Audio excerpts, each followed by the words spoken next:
complete orchestration. There's no in between with these two things. You're talking about Steve Ballmer? Yeah. Yes. Yeah. Steve Kawhi Ballmer, Leonard? Dennis. Yes. Not necessarily. Well, Kawhi, and he's involved, but more Uncle Dennis and Steve Ballmer. Uncle Dennis is definitely the engine behind a lot of that stuff for sure. Swiper, you got an Uncle Dennis in your family? Do I have an Uncle Dennis, like a manager in my family? No. Do you have an Uncle Dennis? Well, Uncle Dennis is a scamager. No, he's not a scammer. I don't want to classify him as that. I do not have scammers in my family. Most of my family is much older. My family's older than Chill. Chill's young to me. Like he's the age as like some of my siblings. So, people don't have a very, it started somewhere where all this maturity and all that stuff you see now today. It definitely started somewhere else. Got it. Yo, Verb, what's going on? What's good, fellas? How y'all looking? What up, Brody? Verb, what it is? Man, sipping to open the show is crazy, bro. Just so you know, Verb, my man over here, he sidestepped me. My man over here in the corner, right over in the left, he sidestepped me a couple of days when my Mets went up, when Seattle came out to see my Mets, and we put a whooping to that ass. He sidestepped me because he talked all that shit. He talked about how good Seattle was. By the way, they're an engine on fire right now. I think they dropped 6 of their last 7. They're garbage right now. Seattle. Seattle. I mean, you understand that, yeah. You understand that? Bird, I'm a Yankees fan, bro. What you saying? Bird, before we get started, but a Mets fan trying to talk to you though. I'm cool with it, man. You supposed to tell him I'm not accepting mail from your side of the city. Wait, hold on, Bird. Before you get started, bro. Hey, toast to you, bro. We'll slate our glasses, man. Shout out. Okay. Shout out, man. Shout out. You gotta stay. You drinking a 40 out the bag? Bro. Yes, sir. Yo, chill. I thought he ain't do that. I'm drinking water, man. I'm not drinking a brown paper bag too, Ron. By the way, a brown paper bag. Hey, Mars, what's going on, brother? Yeah, hey, Mars. What's up, Mars? It's good to see you. What's up, brother? Mars, you out the box, Mars? Days off out here. It's all right, Mars. Hey, chill. Mars playing all 48 minutes tonight. Hey, yeah, we're going to Mars. You just sat out 3 weeks with an ankle injury. Yeah, people injury. People think Mars was just on vacation, bro. Mars be moving, man. He be moving weight in London, bro. That's all that is, bro. He was inside the box. I think we don't know what time it is with you, Mars. Yeah, bro. That's it. We don't know that. We know how. Hey, East London. They know who Mars is, bro. So we're just gonna ignore this major snitching that's going on. That's big Mars right there. Remember what happened? Remember what happened last time you accused somebody or something like that? Yeah, you do remember. Hey, Mars, if this is your last episode, hey, it's been fun while you've been here. I promise you. Hey, Mars is the final kingpin, and shout out to the final boss. But y'all, what we are going to get into is the final free agents that are still on the clock. In the market, that's Russell Westbrook. That's Josh Giddey, who we don't know if he's going to, or really just what he's going to do. Jonathan Kuminga, we don't know what he's going to do. Ben Simmons, retirement. Quentin Grimes. Fellas, talk to me about what you've heard about these guys or what you expect from these guys or just what's going on in general. What's going on with Josh Giddey? Can somebody enlighten me? What's up with that? Well, he's still a restricted free agent, and he hasn't signed his qualifying offer yet because he wants an extension. And the numbers that he and the Bulls, the numbers that he want, and what the number that the Bulls are interested in, they are way far apart. So, we still got some time before training camp opens up. But yeah, he hasn't signed his qualifying offer yet. So, he's in the same space with what Cam Thomas just did, right? And what Jonathan Kuminga is doing. That's what's going on with Josh Giddey right now. I don't think he was going to sign. I wouldn't think he would sign something that Cam Thomas just signed. I wouldn't think so because Cam passed on what was 32 million or 30 million? 30 million, yes. 30 million first time. I think Giddey probably a little bit worth more than that because they probably feel he do more on the court other than just score. But like, what number is he looking for? I think he's looking for something in the $35 million range, like 4 years, $35 million per season. So I think he's looking at something like that. I think these teams that, well, first of all, Ron, we already know that Russell Westbrook boxed himself up because he said he wants to play closer to home, right? So with him wanting to play closer to home, he's already played for the Lakers, so they out. He's already played for the Clippers, so they're out too. All right, so I think that leaves Phoenix because the Trailblazers already set with what they got going on up there. Sacramento, if they were really interested, I think they would have done something by now. The fact that they haven't done anything, I think that tells me where they are with him. Russ probably could get a deal, but I mean, Swipe and I had this conversation. Swipe, I'm not going to play for Boston for $3 million when Chris Paul is out here getting $11 million. Wow, I'm still really good. What's that got to do with Russ? What it has to do with him is that I'm still determine your business. Okay, and what I'm not trying to do is I'm not trying to price myself with Chris Paul and put myself in that box. But what I'm not doing is as good as I was last year, I'm not going to play somewhere else. When I say somewhere else, maybe even a lesser situation than what Denver was for a little bit of money. I'm not doing that. I'm better than the league minimum. But the NBA doesn't think so. Remember, that's the same thing that happened with Derrick Jones Jr. after the Chicago Bulls. I wasn't on PC at the time. I was not able to grace the platform with my presence. I was a huge fan, though, at the time. Mars, Ox, Chill, everybody else, Ticket, Fluent. Who else was on the show at that time? Ox. Dub was on there. I was a huge fan of everybody I said specifically. So at this point, remember DJJ, when he was with the Chicago Bulls, remember that they had the number one defense in the NBA, Mars. You remember this. This was the day for Alex Caruso and Lonzo Ball and all that. But you know what one of their biggest lineups was the DJJ minutes at power forward that they would run in the clutch. He was killing. But then chill. I'm over here like he's balling. Remember, he got a league minimum deal from Dallas the next year. And I was like, wait a minute, how you not prioritizing somebody that can leap, can shoot, and also somebody that can rim protect like he was when he was with the Bulls? He was playing low man next to Vooch. Yep. And I'm over here, but then he got $3 million, but then he went to Dallas, had a crazy run with Luka. Who knew Luka could get you paid as a leaper, and then got $10 million a year. I'm saying, like, sometimes it's like that in the league. Like Russ, I think a lot of teams are looking at Bruce Brown saying, well, we saw what happened once you left Denver. I think they're looking at Russ saying, like, Russ was really, really, really good last year on the on-court minutes with Jokic, but without Jokic, he was really, like, back to what he was when he was with, like, Washington. I think teams are looking at this saying, how valuable is this to pay you $10 million a year? You can fill up the stat sheet. But I think the problem is, it's like, can we find production otherwhere in other places with younger players we still want to develop as opposed to a 38-year-old, if that makes sense? 37. It does make 37. It does make sense. So he's 36 now. He'll be 37 in November. But wouldn't that be, to your point, with the Chicago Bulls, because we're in the same situation right now with Josh Giddey, wouldn't that be a reflection on the Chicago Bulls? Because we got a guy in Josh Giddey. I know how Mars feels about him. I'm actually a big fan of Josh Giddey, and I think he's going to be I think he's going to be, if not a triple-double guy this year, I think he's going to be close to it. And Chicago, they let DJJ walk out the front door for nothing, and he was extremely productive for them.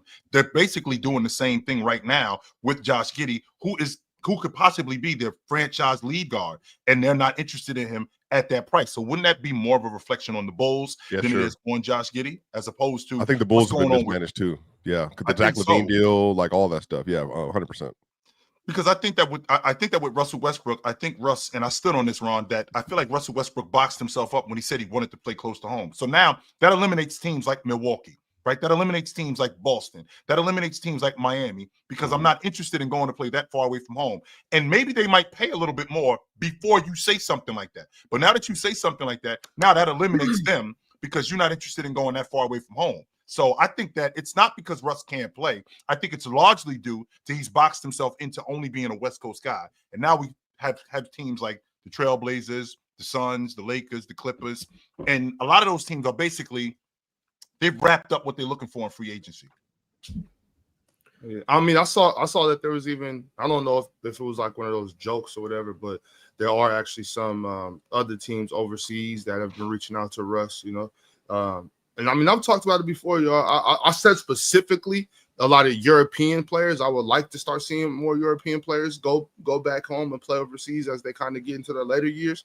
But I wouldn't be mad at that for Russ either, though. Like, Russ is a international superstar. You know what I mean? People love Russ all over the world. I think that'd be dope. Like, if he doesn't get what he's looking for in the NBA, like I don't think Russ should settle for just anything. You know what I'm saying? Russ is paid. You know what I'm saying? He's had a long career. I don't think anybody should look down on it if he decided to make a move like that. Like, if Russ decided to go play overseas, I think that would be. But Wouldn't that be like going against what he's saying about staying home though? If he just goes overseas, That's what I was thinking. Well, yeah, I mean, yeah, but at that point, it's kind of like if none of these teams, for instance, like if the Lakers, Clippers, Phoenix, Sacramento, Golden State, if none of that works out for you, I mean, man, if you're not getting that, why not? That'd be dope. If Russ got to go play overseas, that is a shame. No, I'm saying, yeah, I'm not saying it. Well, I mean, you brought it up, so I'm just gonna touch on it. If he ends up going overseas, that would more than likely be because teams didn't extend him an offer.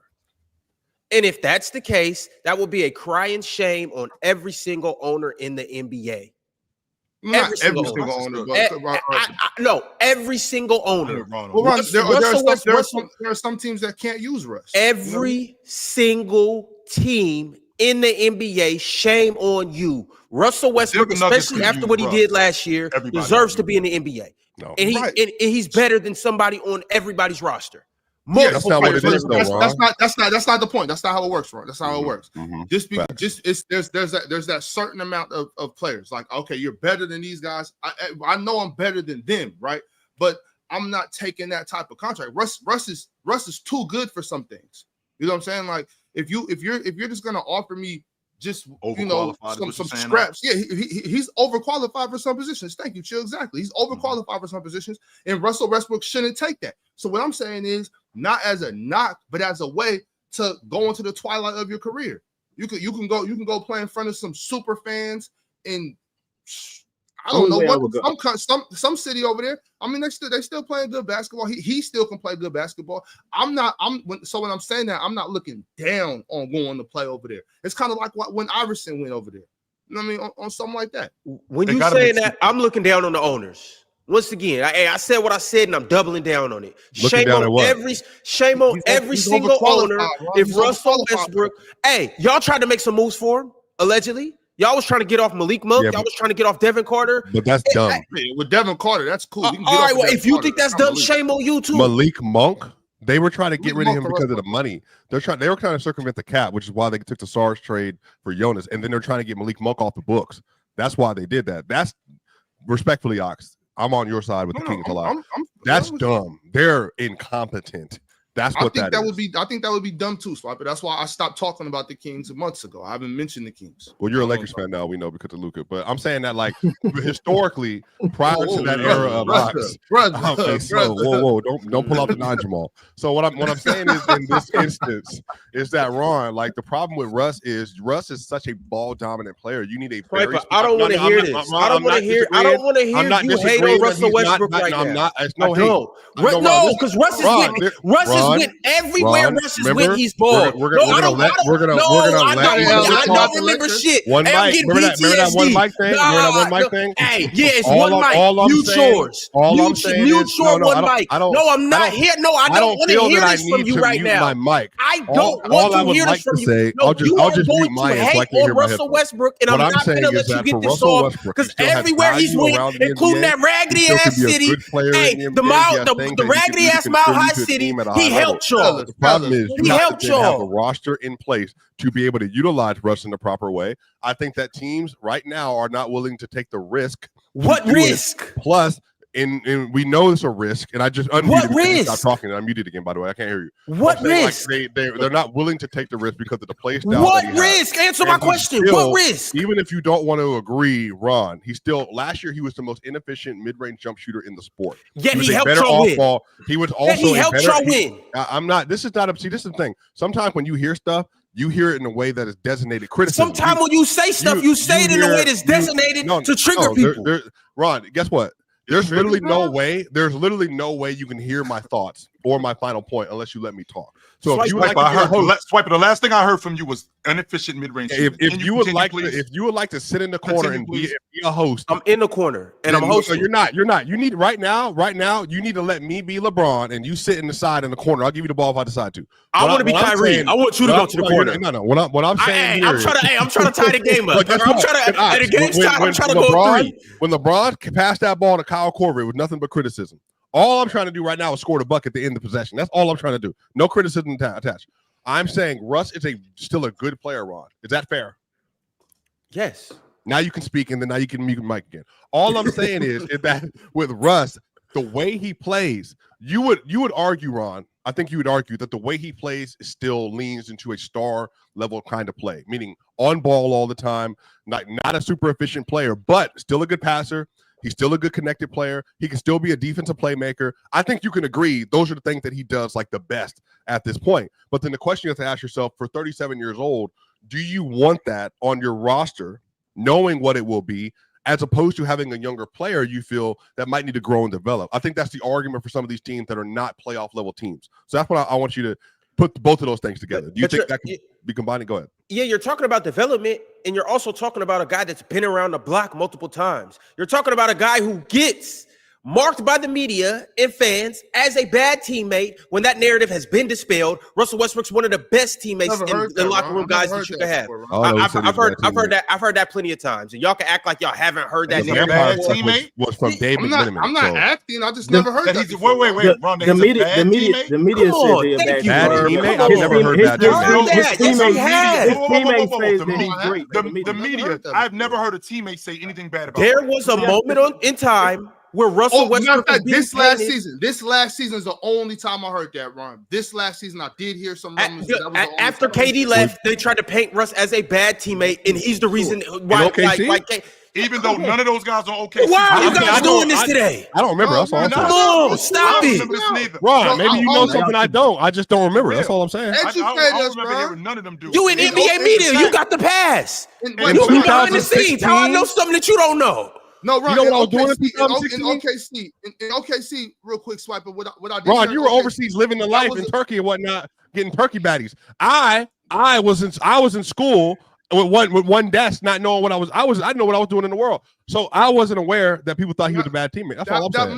But Swiper, even to what Ron's trying to pull, don't let him pull that on you. Because even in OKC, they weren't saying Russ was a bad teammate. They were saying that it was on the court stuff why him and KD couldn't come together. It was on the court, him looking KD off. They never said anything about him in the locker room being a bad teammate. I did hear this season some rumblings, but that's the only time. Most of the time what we hear about Russ is more positive, his will to win, his desire to win. And sometimes that his desire to win kind of overtakes, you know what I'm saying? It oversteps him playing good basketball. Ron, I just want to say, I think Russ is caught in just in a funny place right now, like caught in a pickle, like in between third and second base. You know what I'm saying? You're going back and forth. You know what I mean? Because he's not good enough anymore to be that superstar player he once was, but at the same time, he's better than a lot of bench players. He's like a tweener. What do they call that? A conundrum or something? I don't know. Is that the right word, Mars? Man, he can start for the Miami Heat. I don't know. He's absolutely no. I would love him. I would love him in Miami. I would love him in Miami. Davion Mitchell, respect. Absolutely, I would love him in Miami. Is their starting league guard if he's down in Miami. Matter of fact, me and Chill will be better. Me and Chill talked about that. That him and Davion Mitchell will be a great 1-2 punch just because of the tenacity they play with and all that. But I do think so. To your point, bro, I'm with you on that. There are some teams I think Russ will fit perfectly, Miami being one of them. But at the same time, I still believe that he's not necessarily good enough to be a starter on most teams, but he's too good to just be sitting around. I think he's overqualified for a job and not good enough for another. That's the only reason I'm saying, like, maybe it might be time. Maybe Russ might got to realize, look, a ring's not happening for me. Maybe it's time to go do my, the Twilight tour. Go let the world see my talents. Go play over in the Euro League. Go play in China. Go play over here. Just have fun with basketball. Because Russ is a real hooper. He doesn't deserve this. Russ does not deserve to be looked down on. We see it eye to eye now. We see it eye to eye. He doesn't deserve to just be discarded and kicked around like a can. He needs to go where he can be appreciated. If he played in the Euro League right now, Oxto, bro, he would be the greatest thing that's ever done. Maybe ever touched the league. Bro. So why not? That's what I'm saying. Because Russ a real hooper. Go play ball. Go have fun. Go enjoy basketball. I really don't. You know the numbers Russ would put up on Olympiacos, Ron. Does Russ game 28, 15, and 12 and is 4? Russ's game conducive? Wow, we wild as hell. I'm just like, but could you imagine them trying to stop him from driving to the rim, dog? You see what Stephon Marbury when he went over to Japan and then what he did with them. Bro, he would become Japan's not That's China to me. I know China, but you know he would be an idol. Hey, if Russ gonna do anything, go to China. If that's the case, don't go to the EuroLeague, go to China. But EuroLeague was still competitive. All I want to say is early in the season last year, for the first half of the season, maybe like the first 3 quarters of the season, Russ was in the 6th man of the year runnings. He literally was a role player. Sniper, you paint him as a guy that can't play a role. He did that last year. Said that? And he did it. No, because you said he was a ball dominant guy. That's is the a only ball reason why I'm dominant saying guy. that. But Yes. last year he wasn't being ball dominant. He still was. Until Jamal Murray went down, he was not being. Jamal Murray was It was at one moment in time. They look good, but they looked amazing. Their 2-man game was amazing. No, I already acknowledged that though. But with Jokic, if you look at the data, you can literally go to Data Baller and look at what he was with Jokic. He was like, yes, a very good player. What I'm saying is, Ron, do you think it's fair? I'm asking Ron, do you think it's fair that other teams are looking at what's happened in Denver with the free agents as of late, that when you've left that situation, they've been diminished versions of themselves? And remember, the reputation Russ had going into Denver, to be fair, remember, when I was advocating for him to go to Denver, a lot of people were saying no because of the reputation he had with the Clippers and the inefficiency stuff and the turnover stuff, and then the reputation he had prior to that with what happened with the Wizards towards the end. And with the Lakers and all that stuff. I'm saying the Lakers media cartel nonsense. So he came into Denver with people not really thinking he was going to have a lot of value, and then he re-upped his value, Ron. But I'm saying, do you think it's fair that teams are wondering, can he still kind of have this level of impact without Jokic? When without Jokic this last year, they lost their minutes. Yeah, I'm saying the encore stuff. Yeah, the encore stuff. That's what I'm talking about. And Ron, I think that has to matter. The same thing with Bruce Brown. That's literally the same thing happened to Bruce Brown. So Russell Westbrook didn't get good until he got with Jokic. No, it's not. See, no, that's not what I said. No, that's not what I said. That's not what I said. Did I say that? No, you did not say okay, that. I just want to make sure. Because a host is supposed to listen and interpret information and then give it back out to you as you said it. And ask questions based on that. Not this hyperbole of him defending Russell Westbrook with his life and honor. Like it's his blood family member. I think that I think that we're in a space with Russell Westbrook now where he's getting compared to Russ of old instead of older Russ. What I mean when I say that, here's why. Here's why. Where we are right now with Russ isn't, even though he did box himself up and say that he wanted to play closer to home, there hasn't been a lot of interest because he's older. And because what he used to be able to do, that's what we're comparing him to. The ball dominant, super hype athlete, bucket getting, rebounding, getting up and down the floor guard, instead of him segueing into, which he did really well in Denver, which he did really well with the Clippers, segueing into that rotation guard, which has been really good. But now I feel like we're still comparing him to what he used to be instead of accepting who he is now and how much better he can be. And I think that he's getting a bad rap for that. EuroLeague is calling your name, Russ. I think it's more of the fact it's post Lakers, post LeBron. Russ, to me, that I think messes not messed his career, but made it where we look at him differently. If he doesn't go to the Lakers, I don't think he'll be in this situation. I think he'll be signed. We'll have no problem. Man. That's what I think of. What do you think about what do you think about him playing with the Lakers? Screwed him up. Playing with LeBron, I don't think they just didn't fit. That's all it came down to. Remember, Bron and AD had got hurt. They got hurt, and the Lakers were playing bad, and they playing like they scapegoated Russ. Like if AD and Bron are both hurt, it's like AD and Bron are both hurt. How is this Russ's fault? That's the risk you take joining that franchise. When you become a part of the Laker media cartel, you will get scapegoated, and that's what happened. I think playing LeBron, you'll get scapegoated, bro. 100% for sure. Okay. But so it's a double scapegoat. You with the Lakers and with LeBron, and AD hurt. You know what I'm saying? Everything on the microscope, for sure. Luka better be careful, man. All right, he was good with the Clippers, though. I'm sorry, Ron. Oh, nah, don't be sorry, chill. We are just letting the people know about a good place that they can visit and potentially live at. It's called Splash Sports. It's a new app. You should download it, and you can compete against fans, not against the house. As of right now, we are running a 50K Survivor. You know what this means? This means you join the game, sign up for the game, and every single week, you will make an NFL pick on a team that you believe will win. So let's take last night's game, for instance. Let's say you picked the lonely Cowboys. And let's say your buddy picked the Super Bowl defending champion Eagles. Well, you would be out of the tournament because, well, you picked the wrong team with the Cowboys. But your friend that picked the Eagles will get a chance to move on next week. And let's say next week that your friend picked, well, the Seattle Seahawks.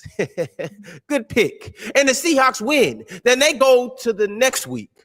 But if you pick a team that loses, like the 49ers, then you'll be out. And everybody else that's still in the Survivor competition will move on. It's very easy. And I'm going to show you guys exactly how you could do it right here on the stage. Feast your eyes on the screen. Now, you can see this is Splash Sports. This is their website. You see, you can start a contest, all of that good stuff. This is where you could play. These are the states. You see the states that are teal. Those are the states that you could play in. But what I want to get you guys to, here we go. Survivor 25. So Survivor 25, let's go to the Survivor. You'll be able to pick a team, as you can see right here. Then you'll be able to lock in your selections and sweat out your picks. So as you can see, David this week chose Philadelphia, which he won. The next week, he chose Denver. Miraculously, he won. And then this week 3, he picked the Kansas City Chiefs. Now, if the Chiefs win, he will move on to week 4. If the Chiefs lose, he is done. The thing about it is, let's say everybody in week 3 gets the wrong pick except for David.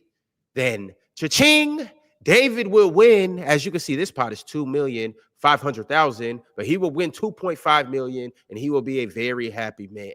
See, here's the thing, chat. You guys all watch ball, you study ball, you know ball. Some of you guys, it might be basketball. Some of you guys, it might be basketball and football like Swiper. The thing about it is, it's $50K on the line. Put your ball knowledge to the test and go get that money. Download the Splash app right now. Join the Player's Choice Room, and we'll see you guys in the winner's circle. So you saying I'm the only two-way player on PC? Mars is a two-way player. Who? Mars. I wish Mars was talking more football. I'd have asked him football questions. He does talk football. Speaking of winning, we're gonna bust that ass on Sunday, Ron. Let's just put that out there. Wait, did you watch the game last night, Ron? Or did you even play back the whole time for the most part? I watched it. What'd you think? I really thought the Cowboys were going to win that shit. The Cowboys made it closer than I thought. Yeah. I did not expect them to stick around. But at the same time, though, when you don't have your best defender, then it's kind of yes. Well, they lost because their best player pulled a run and disappeared when the moment was brightest. Remember, Ox, like when you told me that you gave the ball to Ron for a game-winning layup when y'all was in high school and he bricked it? That's not what happened. That's not what happened, Sniper. What happened was we ran the play for me out of bounds. The whole team collapsed on me because they're smart and they knew if I got the ball, we was winning. Ron was wide open and missed the layup. Okay, so Ron wasn't prepared. CeeDee Lamb ran a post route wide open. He's with the game on the line and just absolutely the ball bounced off his chest, his hands, then his chest, flew in the air and almost got picked off. And it had another drop, previous drive. But then the last one was kind of a hard catch. He had to straight dive for it. Now I think there's some receivers that would have made that. It was a tough catch. If you throw him that pass 5 times, he catches it 4. That was a tough catch because you're running that fast down the field. Mm-hmm. Now, Ron, just for the dynamics of football, because I know you don't know anything about like running with velocity and force. I'm saying that when you're running that fast and you dive, that's a lot of momentum headed to the ground, and so it's hard to extend your arms and then pull the ball in and maintain control. So, Ron, you get the ball for a layup wide open off of Ox's gravity, and you brick because the moment's too bright. It was the gravitational pull that Ox had. It swayed my layup a little to the left. But I'm saying, Ron, I'm not gonna lie. The gravity wasn't that strong. Do you ever wake up at 5 a.m., you just like laying down snoring in Seattle, it's raining outside, and then you just wake up in a cold sweat, like after having a dream, like, you made the layup and everybody's going crazy and all that. And then you wake up like, dang, I really blew it for Ox. Cost us the championship. That ever happened? That was the game for us. We missed the playoffs because of that swipe. Me and Shaq. Me and Shaq sitting there just like, Shaq was on the team too? Yeah, we like, bro. Well, here's the thing, y'all. So hold on. So Ron, Matt, let me just go through this in my head, chill. So you had Shaq, who was Kobe. You had actual Shaq with Ox, and then you was No. You was Devin George. Rick Fox. No, he's Rick Fox. No, I said Devin George. I meant who I said. All Devin George had to do was make the layup off a Shaq dump off, and he missed it. Man, bro, I do have plays like that in my life where I'm sick that I do remember. Like that. But boy, that's tough. This is high school when this happened. Oh, high school. Okay. No, college. But Swiper. Speaking of two-way players. Yeah. Yes, sir. Anybody? It's awful quiet in here. About MVP, A'ja Wilson. Are you talking about? Oh, A'ja Wilson. Yeah. Best player in the world. Best player in the world. 13-game win streak. Just yesterday. And I wasn't able to see much of it. That's part of the game. That's Fee's fault. That's Fee's fault. That's a fact. It's obvious that there's a gap between us, and I don't think anybody fights that. I don't think there's anybody that thinks Fee is better than A'ja. She might play in stretches better than A'ja. There's no way that you can sit there and think that Fee is better than A'ja. There's clearly a gap between them two. But I can say at the beginning, I can say for this year at the beginning, she was better than everybody. She might have been playing better. She ain't better than her though. No. Y'all know how chill is about that. Before Fee got hurt, A'ja turned up though. A'ja bounced back early in the season. She had a bad first week and a half, and everybody was talking crazy. A'ja bounced back before Fee got hurt. So it wasn't like A'ja was playing. Before Fee got hurt, he was averaging like 0.8 points more than A'ja. But the efficiency was the difference though, right? I don't care. He's averaging 28 in the I'm not tripping up. Like the efficiency wasn't crazy. It wasn't crazy. Yes, it was. She's on top of that, A'ja is. She was the best scorer in the league for a while. Yeah, okay. But what I'm saying is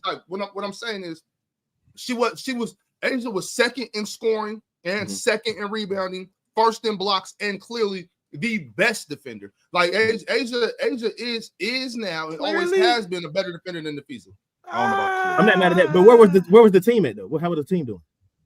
The team went. Yeah. Okay, so we want to talk about teams. Let's talk about teams. Let's talk about Atlanta Smith. Let's talk about K-Mac. Let's talk about Bridget Carlton. Let's talk about that team. If that's what we want to do. We could talk about that team. Yeah. What? You bringing up player names? What do you mean? Who does A'ja got? A'ja has an old point guard. Oh, she does have Jackie Young. And I mean Jewel Lloyd is a shell of herself. So what are we talking about? What are you saying? I'm not saying that she got Jack. Yeah, she got Jack for sure. She got Jack. But I mean, come on, Chelsea's way on the other side of it, bro. Way on the other side of it. And Jewel's a shell of herself. So I mean, y'all can pretend y'all can see. I'm not just naming names. I'm talking about who's balling. I'm talking about who's balling. Just name names. Yeah, but when I said, bro, come on, be for real. So what you did? I'm naming the players, and then one of y'all said, "Oh, so you're just naming names?" I'm not just naming names. I'm talking about these players are better than these players now. There was a point when Chelsea Gray was better than K-Mac, but that point is long gone. You know what I'm saying? There was a point where Jewel Lloyd might have been better than Atlanta Smith, Bridget Carlton, and Courtney, but those days are long gone. It's the A'ja Wilson and Jackie Young show. What I was about to ask you, Ox, if the Aces win the WNBA championship this year, what would that say about A'ja? Would this be her best work? She's the best player in the world. Like I told you. We already know she's the best. I already think she's the best player anyway. Would this be her best work? And the reason why I'm asking that, because I think about players that they're the best player, but then it's also their best work. Like, is this her best work? This season right here? I think 2023 was incredible. 23 was crazy. Like, I don't know, because last year, I don't know, Chill. She's just that good. Like I told you, the reason why I'm asking that, because you just ran down the crew. Prime Tim Duncan time right now. That's what I'm talking about. You just ran down the crew to me. You talked to me about Kelsey Gray, who's older. You talked to me about Jackie, who's still good, and you also really talked to me about Jewel Lloyd, who's a shell of herself. So with that being said, essentially, A'ja is, let's go. We're going. Yes, that's what she did. Y'all seen this 13-game win streak, and y'all seen what A'ja was doing every step of the way. And I want to put this on I want to put this on the screen too. August 2nd, the Aces hit 8 threes in the first half, Ron. So we talking about teams. Let's talk about K-Mac hitting 8 threes in the first half of that game. August 2nd, the Aces lost to the Lynx by a score of 111-58.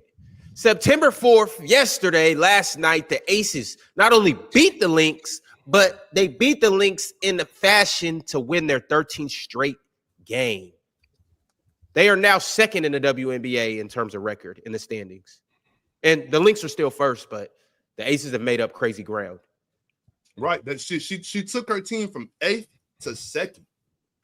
The 13-game win streak in a dominant fashion, dominant on both sides of the court. That's what I'm saying. I'm not making that up. I'm not making it up.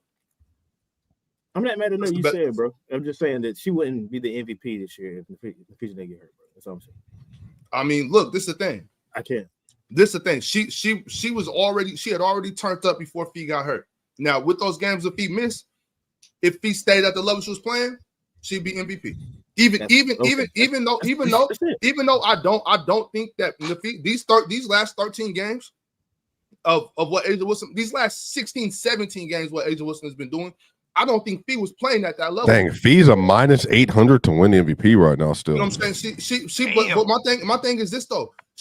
Nafisa wasn't playing at the level that Asia's playing at right now, but I still believe she will be MVP. I do believe that.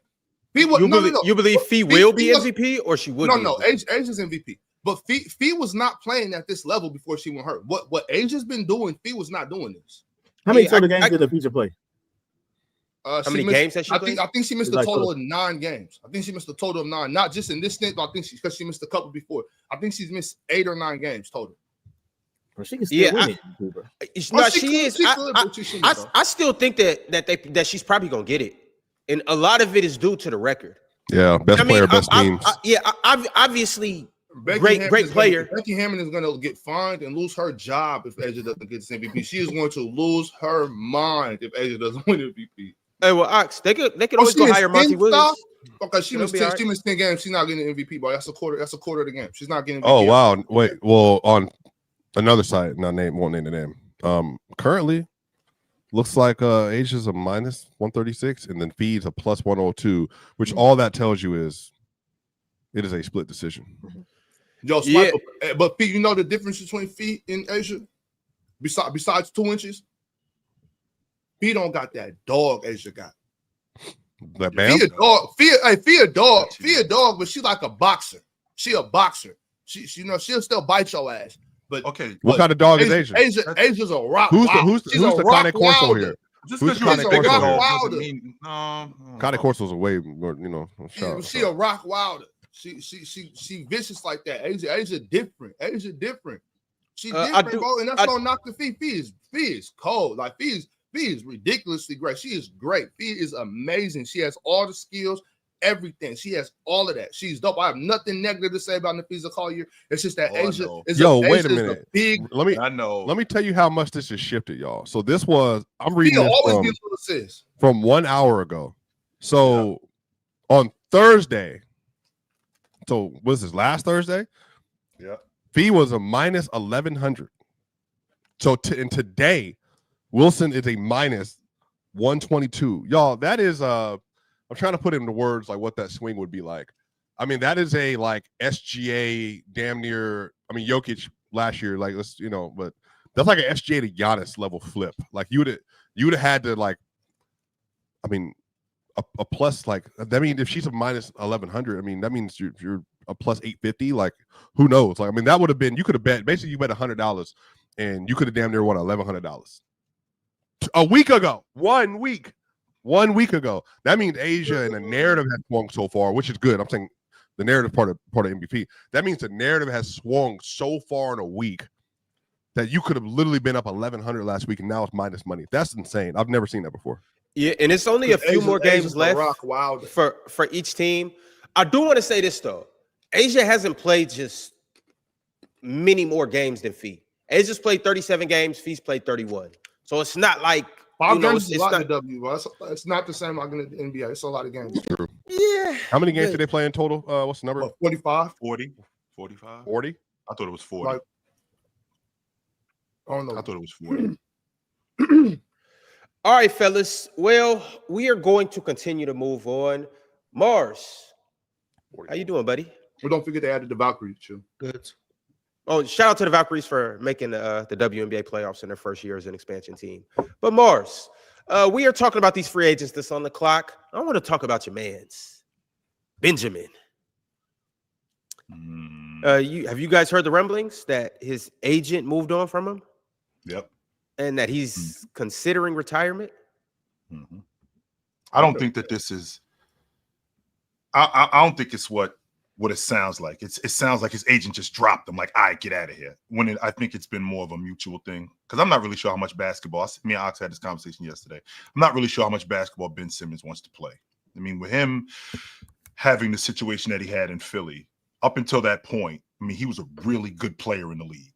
A really good player in the league. And once what happened in Philly, and you couple that with the back injury, I think it just became something completely different with him. And I just don't know how much he wants to play basketball anymore. I think he's one of those guys who loved the stuff that came with basketball instead of just loving the game. That's what I think he is, more than anything.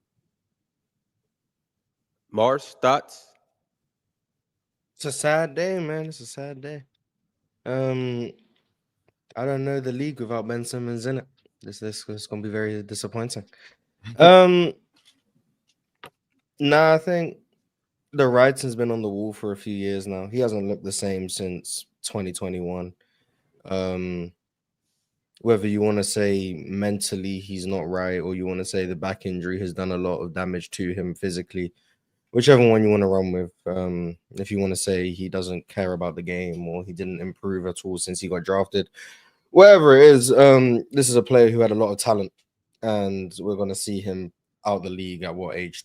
28, 29, number one overall pick, who started his career as good as a lot of number one overall picks, and it all just went downhill after like year 4, year 5. So that's disappointing. But if he feels he can't play, if he feels he doesn't want to play, I mean, then go enjoy your retirement. He's made a lot of money. He was headed to the Hall of Fame. You think so, Morris? He was on that trajectory for sure. Yeah, he was definitely on that trajectory. This is someone who made all defense team, made an all NBA team, 3 all-star teams in like his first 4 years. He's made $200 million in the league. I had to go check. So he's got retirement money. He's made generational wealth. So if he feels he has nothing more to play for, he feels his body can't do it, he feels he mentally can't do it, or he feels he just doesn't care to do it anymore, go retire. It is what it is. But I'll remember what prime Ben Simmons looked like. I remember what peak Ben Simmons looked like. I know the last few years have left a sour taste in everyone's mouth. Rightfully so, that's fine. But that doesn't change how good he was in 2019, how good he was in 2020, how good he was in 2021. And he was a really good player. So shout out to Ben Simmons. If he retires, hope he enjoys retirement. If he stays in the league, hope he finds a spot that fits for him. But I don't really have much else to add.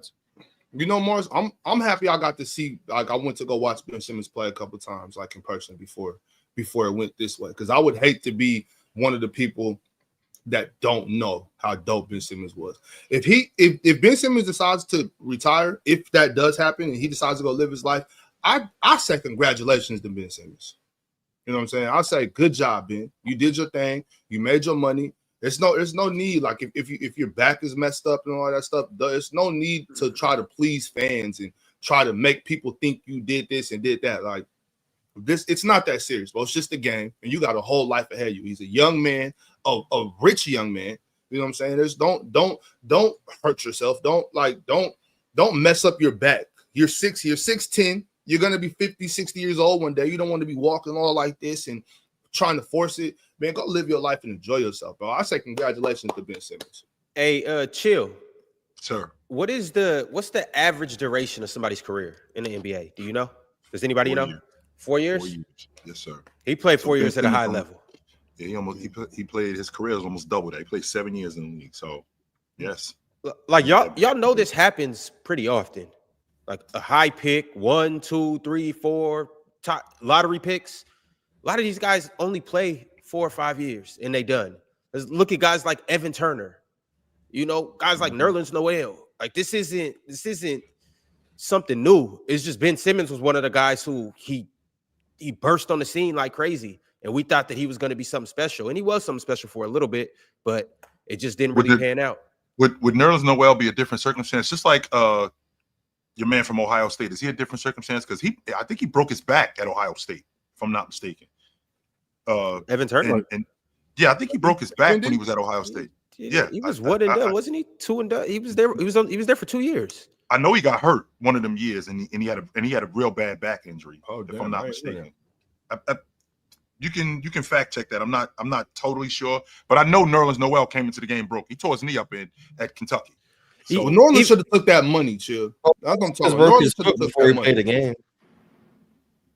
So yeah, Ben Simmons. Yeah, because you got hurt in, was it Summer League? You got hurt. Yeah, I think he did. Yeah, and then he missed his whole rookie year. So he came in hurt, played. Did really they hold him well. out as a precaution? Do you think they held him out as a precaution more than he was broken? Because I think that I think Joel Embiid was broken. I think those are different situations. I think Joel Embiid was broken. I think Blake Griffin was also broken too. He had microfracture surgery. He was broken before he showed up. He was able to overcome that though, but he was also broken. With Evan Turner, I'm pretty. I mean, not Mars. I'm sorry, Ron. You can fact check this for me. I think he had a back injury coming into the league, and it was a bad one. People in the chat are saying that that you're right, Chill.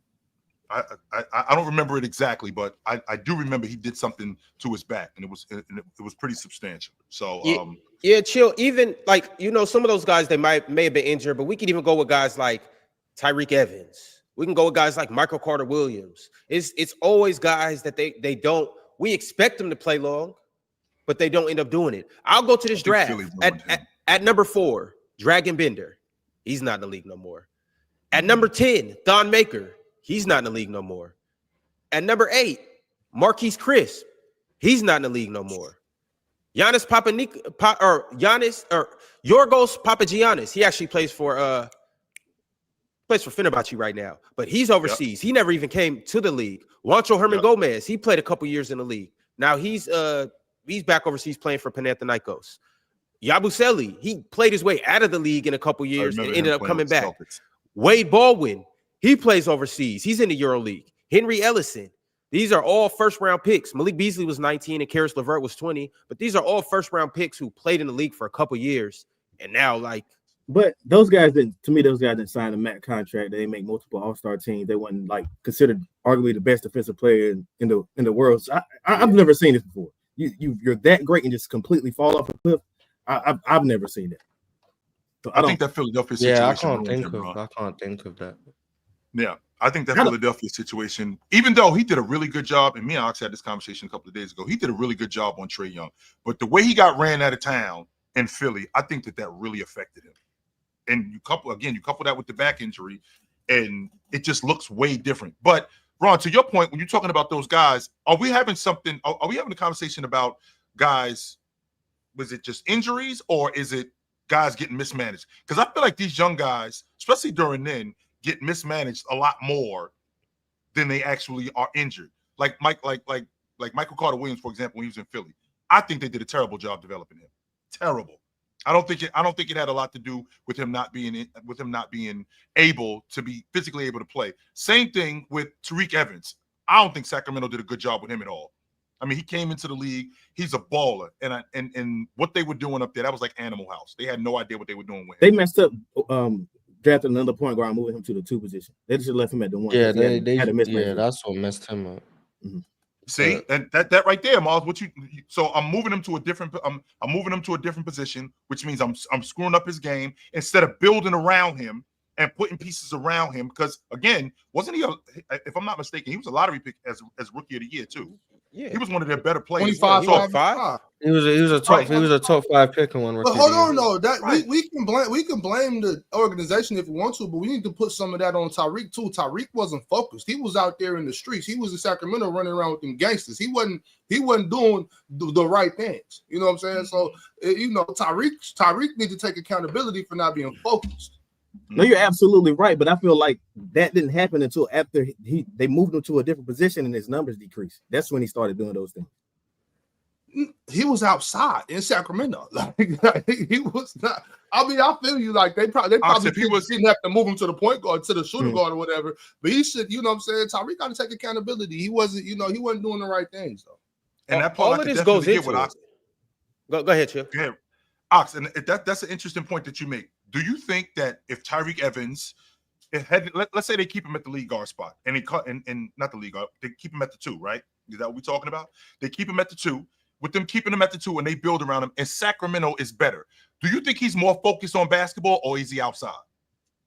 I don't know, Chill. I don't know him personally. I'm not sure what type of stuff I don't know that. I just know for a fact that he was sometimes doing things that it wasn't hard to find. That's my players probably shouldn't be doing. You know what I'm saying? So there's no way he was outside because they moved him to the shooting guard.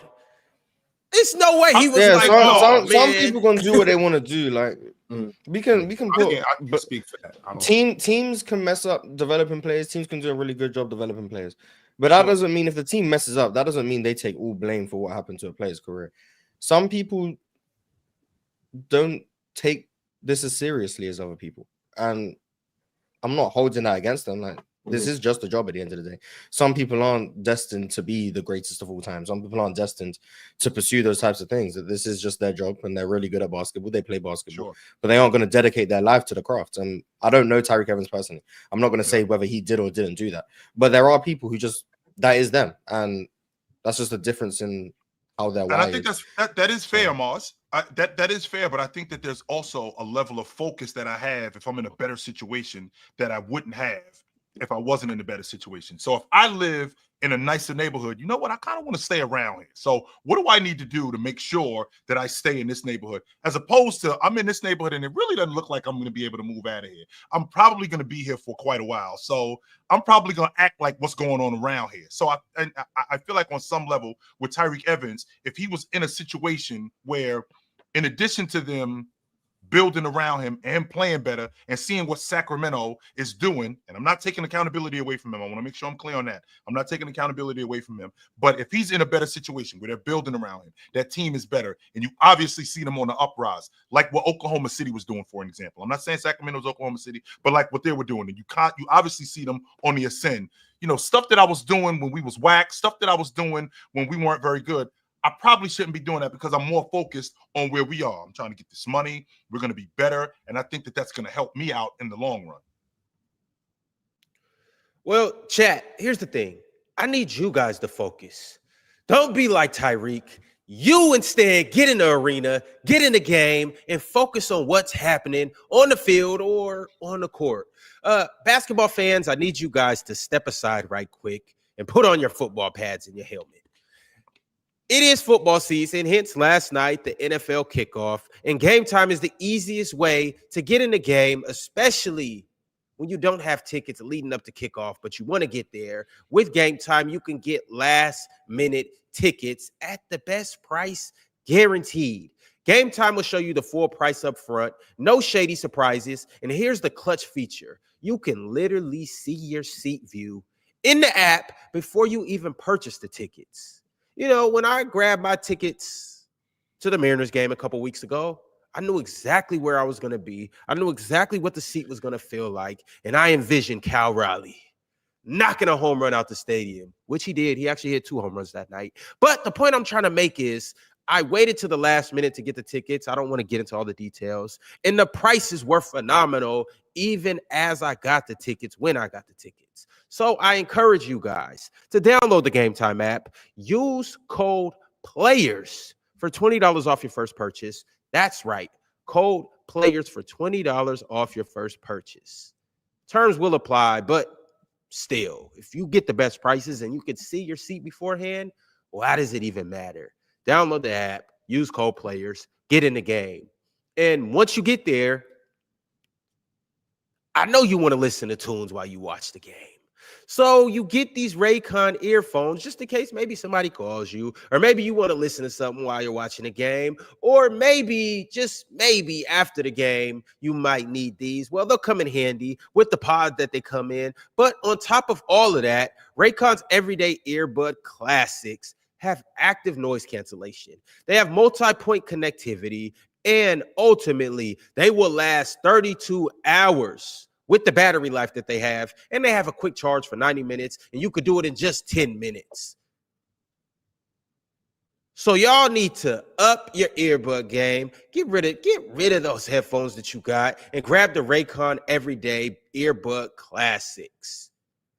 The link is in the description box, or you could just go to buyraycon.com/PCS to get 20% off statewide today. That's buyraycon.com/PCS to get 20% off right now. Copy Raycons, man. Grab them. Grab them. Marsh, Will you they got the do black it in ones? the makeup Okay. tutorials? Oh, Speaking the of using ASMR something- special. Oh, them people make me nuts, Miles. I can't handle them people. You don't like ASMR? Oh my goodness, I'm blocking. You don't like ASMR at all, Chill? Man, get that shit. Chill. Wait, hold on. I'm gonna tell you this. Now, Chill, I'm gonna give you a hack. Chill. I'm gonna give you a hack. Do you know how much money you would make if you did an ASMR? You know how much bread you would get if Chill Town Hoops did an ASMR? Think about this. Hey, Ox, he could do a whole run over the 1960s. A whole run over the 1960s.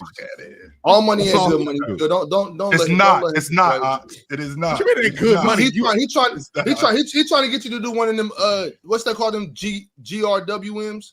No. Get ready with me. Get ready with me. Come on, bro. Hey, first off, Ox, you listen to ASMR too. I know you do. So you over here lying. I definitely do. When I go to sleep, I hate it. My daughter loves that stuff. You know what I'm saying? She she did the relaxer. Like, did she watch the relaxer ones or? Yeah, she needs that sensory stuff. You know what I'm saying? So she likes all that type of stuff. But when she has speaking of watching something, Swiper, I'm gonna watch my boys use Sam Donald as a crash test dummy. Bro, we're gonna bust y'all ass this weekend. I swear to God, we're gonna beat y'all ass this weekend. Chill, you are in for a rude awakening. I'm telling you. Hey, wait, Chill. I will PayPal you $5 right now. Look at what Eastside General just said. I dare you to do that. To take it light, but take it. Do it right now. Do it right now, ASMR style. Do it right now. All right, y'all. We in the crunch time chat segment of the show. There are a few super chats, so let's see what the people have to say about what we had to say. DSG Piccolo said Asia said she taking that MVP. Snatch feast chain. Also, CD Lamb is on terrorist watch after them drops. Masterclass on selling a game. Bro, that last one, Ron, when that man was post route 45, and Dak, remember, Dak was like pressure. Stepped up in the pocket, threw it, ball, and I'm talking about CD had it right here, and clank. I've never seen a ball bounce that high. Never seen a ball bounce that high. Hey, that one throw that Jalen made, the only one he did, that one deep one, that was right on the money. Oh, you talking about Mechie? Yeah, it was Mechie, I think. So two things. I gotta ask you a question. I gotta ask you a question about football, Swiper. But first, I do want to say, Chill, that whole entire game, Asia was out there talking about Debo's coming. Debo's coming. But off of that though, I don't want to get too part of that. Swiper, I just want to know, how do these professional football players drop passes when those gloves are literally like those gloves are just, it's like magnets. Those gloves are really like, how do you drop anything with those on? So it's as simple what's the word, guys? My bad, Swiper. I'm gonna cut you off. What's up, bro? Drenchy in the house. What up, Drenchy? We got an ASMR for Drenchy coming up soon. Big spoon. What up, Drenchy? Big spoon. Just got to combing his beard. Big spoon. Yeah, exactly. What? What? Yo, Swiper, I didn't even say that. I ain't seen you all week. What's going on? But so like when you shoot, like and this is at least for me. Again, for me, when I at my level that I played at. But like I was taught, Drench, you can correct this, and Ron, because you were a shooter too, that like you want to have a little air pocket that in the shot, like when you shoot. So that's how like technique I was taught. And then I look at the back of the rim when I shot, when I was playing at a higher level. You right. That's what you're supposed to do. Right. But in football, a lot of times when the pressure gets to you, like you're supposed to catch your hands like a bread basket. So open your hands up when you're receiving the ball. But what happens is when you're moving super fast, and you hear footsteps, and it's the first game of the season, you haven't been playing live reps that much. When you get to the first game of the year, that ball comes down a lot heavier then you might realize, and you're running fast, and there's somebody coming at you. So you have to make an actual breadbasket to catch the ball. But you get so caught up in trying to take a hit or try to gather that you sometimes will lock your arms in a place that your hands are not positioned to receive the ball. And that's where you get the hard drops, like the boom, boom, boom, when it goes up in the air. So it's just like focused. It's about like technique. It's about rhythm. I think CD, by the time you get to week 6, will be full go. He'll catch everything.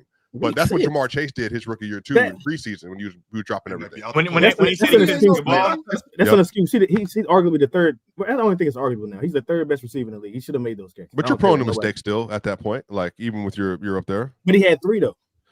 Yeah, I mean he had 4, but I don't think CD's top 5 receiver. Crucial personally. ones, Super crucial. Yeah, He won the game. Crucial drop. Swap, But to be fair, like we've seen players like, remember even now I will say this, he doesn't do it a lot, but remember we watched Julio Jones had a wide open 7-yard ball from Matt Ryan that clanked off his chest. He never dropped the ball. So sometimes it's just as little as like, you know, when you just mentally you're just not where you need to be in that moment. And so I think he had, what happens is you get the yips, and y'all know yips are in basketball. You get the yips in football. You drop 1 as a receiver, I don't know nothing about that. you drop 2, you're going to drop 3, you're going to drop 4. And so you just got to get a rhythm where you're catching the ball again. And plus, I want you guys to CD's get not Julio. Just want to start it out there. I want you guys to get in the rhythm of going here. Yes, the press box. Whenever you need to hear good football talk, whenever you got questions to ask, or whenever you need to get put on game on what's going on in the football world, this is where you go. They are live. Bama, Swiper, J-Rob, Corey, Trey, and all the other guys. Shout out Trent Early. They are live Wednesdays at 8:30 p.m. Eastern time and Sunday mornings at 11 a.m. Eastern. Make sure you guys pull up this Sunday before Take it light, the week 1 slate of games. One more time, Swiper. take it light, but take it. All right. Tupac West Side. Chill, you had a question? I didn't. Go ahead. I'm sorry. Are you sure? I'm not going down that rabbit hole. Hell no. All I'm right, not. all right, for sure. Mm-mm. Tupac Westside said, "Good morning, Ox. Remember when Reeves and Lonnie Walker spoke highly of Russ when they played with him? The media never talked about that, saying he's a vampire in the locker room. LA scapegoated him." They did. Yeah, that was David McMenamin that came up with that verbiage based on what he heard. So I haven't heard that since. That was in the same time. And we can't get dust ups because you're gonna be on a team where we might have a disagreement or something, but we can't get dust ups confused with being a bad teammate. I mean, Russ may have had some dust ups with a couple of guys, but that doesn't mean he was a bad teammate at all. No, not at all. Like But James that's a fact. Harden, I used to James have Harden dust was ups with walking. everybody. Yeah, well, James Harden. I mean, I remember hearing a report about Russ having a problem with James Harden showing up to meetings late and stuff like that. Like Russ is like, wait, what the hell's going on here? Like, there's no way y'all do business like this around here. No, we got to change this. That doesn't mean Russ is a bad teammate. That's just Russ holding people accountable. Like, yo, this is what time things start. I know you've been here for this long, but this is what time things start. If I'm gonna be here and I'm gonna be here at this time, you need to be here at this time too. That's being a good teammate, you. That's what I thought. Just because you have a dust up with somebody too, that don't make you a bad teammate. Like It does not. That's part of it. We weren't saying that his teammates were saying that he was a bad teammate. We were just saying the media was painting the picture that he was a bad teammate. Yeah. I think that narrative comes from, like also you got to realize in basketball, the media kind of controls pay, kind of control outcomes. So media spins Kinda, around, man. Kinda? Yeah. Controls No, outcomes. I What do you mean? What do you mean by definitely that? What do you mean by controls outcomes? You expand on that? If a media, for example, this is how it's been. If nobody would probably know, right? If a player like Russell Westbrook, maybe he's talking to 2 or 3 teams about playing. But if the media reports no team wants Russell Westbrook, that's going to affect his contract dollars for sure. Whether they want to admit it or not, they're gonna get him on the low end because that's what's circling around. Then you're gonna start seeing teams freeze out, fall back to see how it play. It's media games. Like that's why I remember Doc Rivers had a famous quote. He used to say, if you hear some rumors in the NBA, believe it. You better believe it. When one start, it's gonna circle and it just become full motion. And I just think those stuff control outcomes. So them saying he's a bad teammate, like what reporter put that out? Who does he work for? You know, like, What's his did agenda? he work Sure, for the I can deal Clippers with that. organization? Is he in LA based? Like, it's always something to why they put these things out. And it just so happens. But Agents Drench, do would it you- well too. But Drench, would you? I mean, I know how rumors can get started, and I know how they can just spread like wildfire, and I know how it can affect, the narrative. The narrative, right?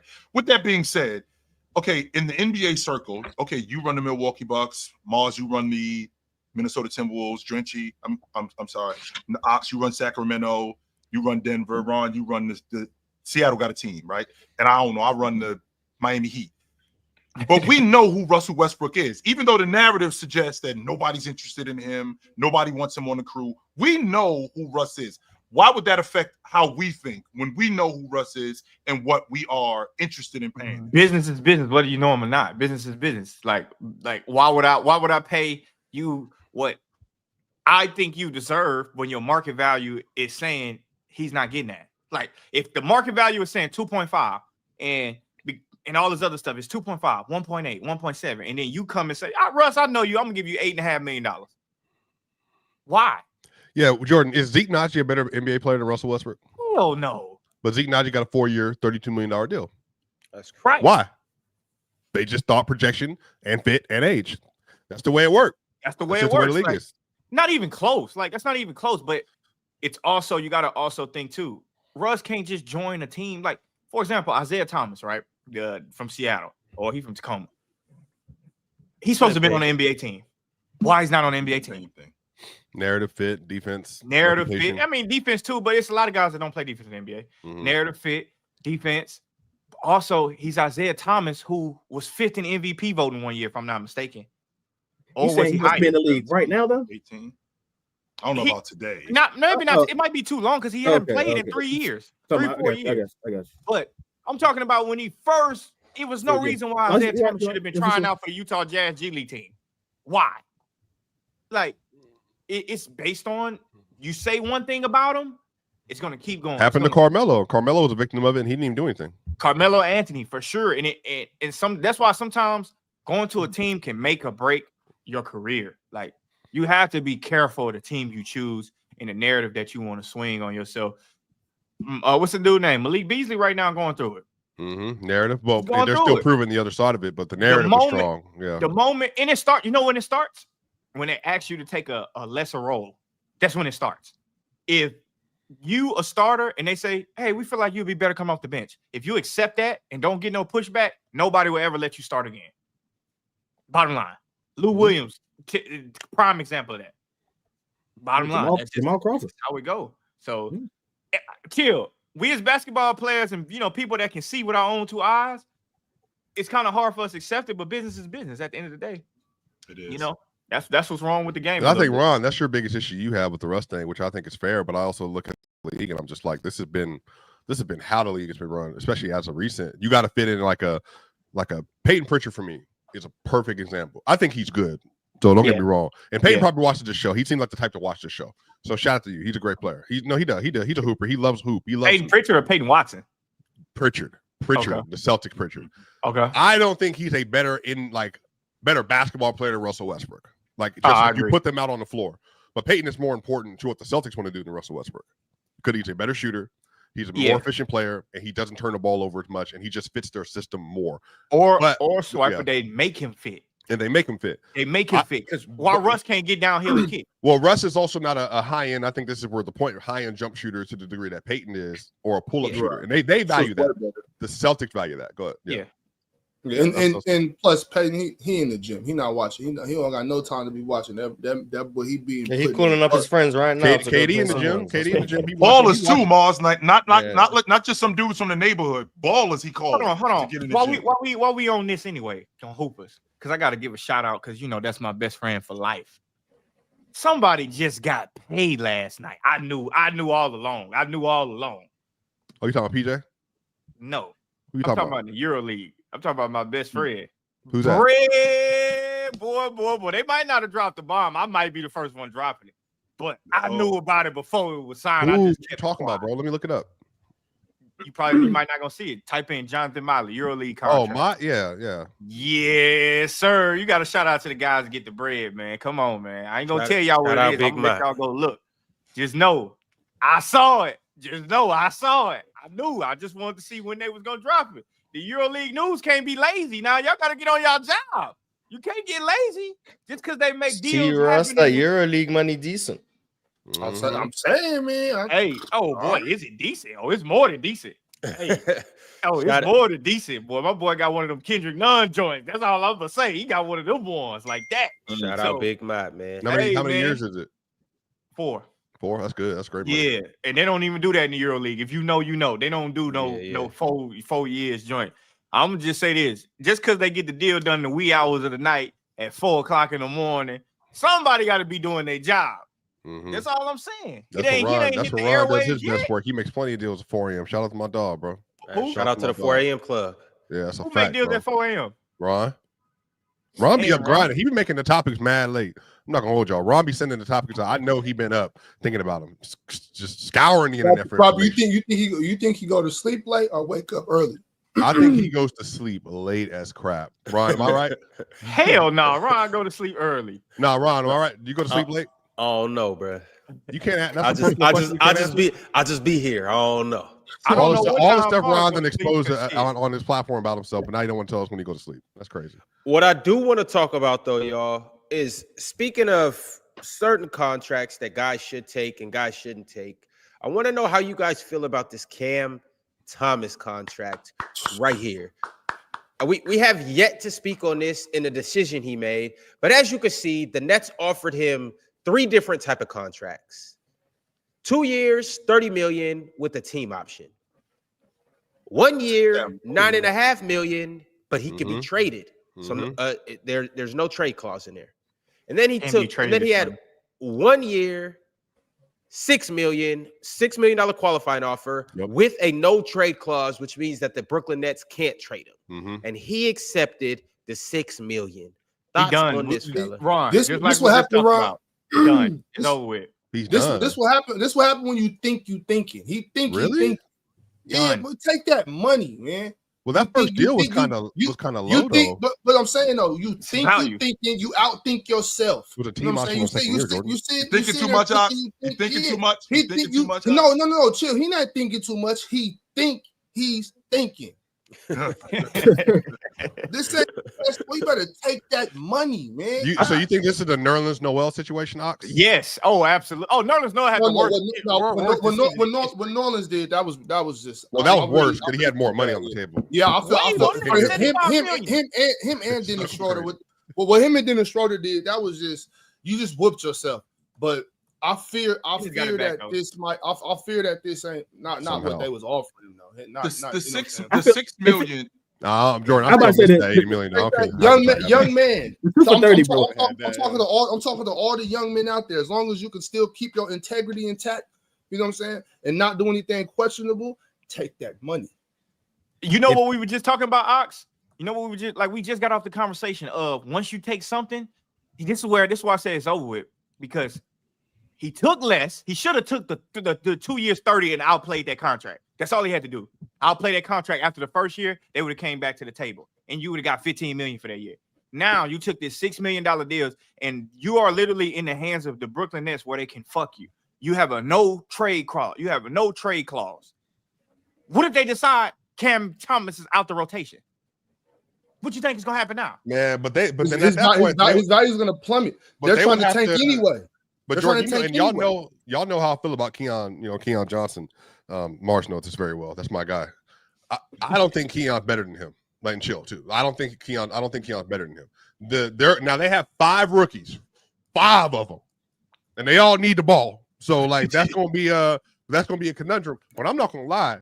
I'm not a big Cam Thomas fan. It's public knowledge. It's not my type of player. I still think he's good. Yeah, I think so too.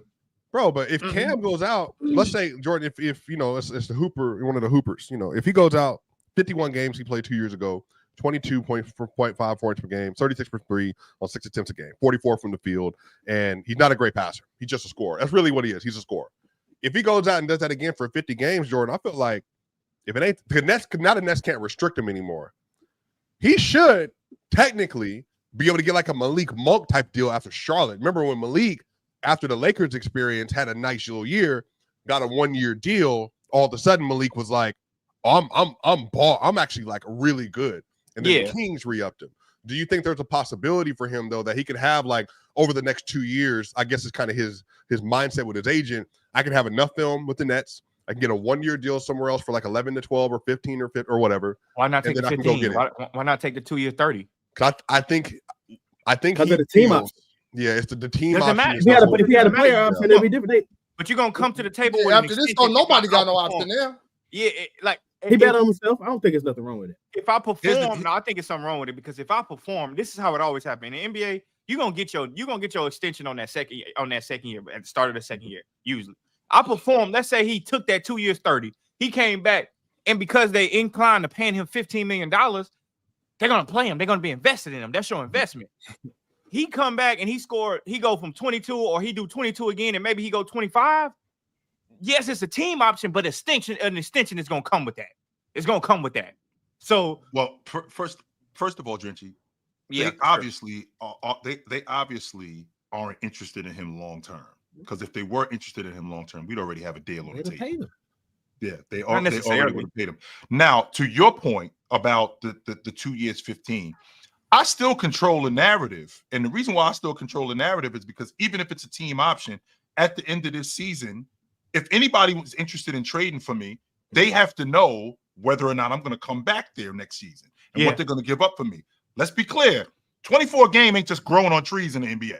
Even though he is a bucket getter, right? Even though he is a bucket getter, and he's one of those guys that, scorers are a dime a dozen. That's a different type of bucket getter right there. Mm-hmm. So I think that if you're going to trade for somebody like him, he's going to be able to control the narrative to go, I don't know if I want to come back and play in Milwaukee next year. I don't know if I want to come back and play in Toronto next year. So I might as well take the bread right from the beginning, this $15 million. Always take I might as well take that, as opposed to taking this little bit of money, because I still control the narrative with this no trade clause. I still do that anyway. So I didn't understand why you left that much money. Sure, that's the thing. Damn, controlling the narrative, you need to control your pockets. Yeah, and at the same time, at the end of the season, right? At the end of the season, that's it. Yep. It's just this 1 year deal, right? So next year it's a team option, but if they pick it up, then you just got 30. If they don't, then it's you in the same position you're in right now. Exactly. That's what I'm saying. 15 mil. That's exactly what I'm saying. That's the only reason I'm looking at it like that. Is the CBA up after 2 years? Is the CBA up after 2 years? Can they renegotiate it? Nah, CBA ain't locked in for a minute. Or do they increase the salary cap though? The salary cap goes up percentage every year. So he could have got more money then. Mm-hmm. And it's a lot of dudes in the NBA that can score a lot of points on the Brooklyn Nets. He's just an undersized. What is he, a 2 guard? Yes, he's a hell of a basketball. Technically, don't be wrong. He's really good at basketball. I'm not saying he's no good, but that's what I'm saying. Like for you to be putting in as much work as you're putting in over there, you know what I'm saying? Like playing how you're playing, scoring all the points you're scoring and all that. Man, make them pay you for it. Don't you think it's tough box for that demographic? And then you can please go after this show, like for that demographic, because there's like in the NBA now, there's like the middleman is getting squeezed out because you have your max players now. Then you have like your lower tier, your Cam Johnson, Alex Caruso's, like $20 million a year, $21 million a year, because the way the CBA is structured. And then you have like your MLE 14-12, and then you have your like 8 to your veteran minimum. Do you feel like it's just kind of a Cam Thomas or and Jonathan Kuminga and all them? They're just kind of getting squeezed into you're not a star, but you're also like we don't value you to be one of these 20, 21 Alex Caruso, Cam Johnson type. Do you think he's just getting squeezed in the market a little bit? Yeah, maybe so, and that's why I'm saying, bro, you better get your money. I think when you're younger, like when you're an athlete, no matter any contact sport, you know what I'm saying. Now this ain't football, but it's still a contact sport. People get hurt every day. When you're a young athlete, I think you're supposed to protect your pockets and get that money. I agree. You know I don't think you're supposed to be out here trying to play chess. Like, I can get to this team, I want a ring. Nah, bro, you need to go get that money when you're a young athlete. I can get with that because the window is not that. If the window isn't open long, and the earning power, to your point, it's not open long. Mars, what's the gap between Cam Thomas and Anthony Simons? I would say significant, but let Mars answer. Yeah, Simons can do more as like a point guard, so he probably is more useful for a team. I think Cam Thomas is a better scorer though. Better bucket getter. But yeah, They both I think the gap defense. comes from the two of the worst defenders in the league. I think Anthony Simons is better because he offers more utility in terms of he can actually play the one. I couldn't tell you how big the gap is. I can't conceptualize that, but Anthony Simons is better. I'll say that he's better. Fair enough. Also, how much money can you think a 6-man really gonna get? Because legitimately, he's a 6-man. I'm talking about Cam Thomas. Legitimately, he's a 6-man. How much money? Do you think he a 6-man? Do you think he a 6-man? Because you think that, because Drencher, you've actually told me this. You think Jalen Green is a 6-man. So you think it's that kind of money right there? Like I think that's what a lot of the 21 draft class is looking at. Kuminga, Giddey, Cam Thomas. They're looking at the contract Jalen Green got. And I don't know them personally. I think they're all like, I'm better than Jalen Green. Yeah. Or I'm just as good as Jalen Green. So that's the bar, right? And I think Jalen Green and his team, they might not be. I'm not saying they are or they aren't. But I think two things. I think A, they think that way. B, I think athletes have to think that way. Okay, so three things. We know Cam Thomas think that way for sure. I think Jalen Green and his team were very smart to get their contracts when they did. Because if they were in free agency this summer, Jalen Green wouldn't have got that money.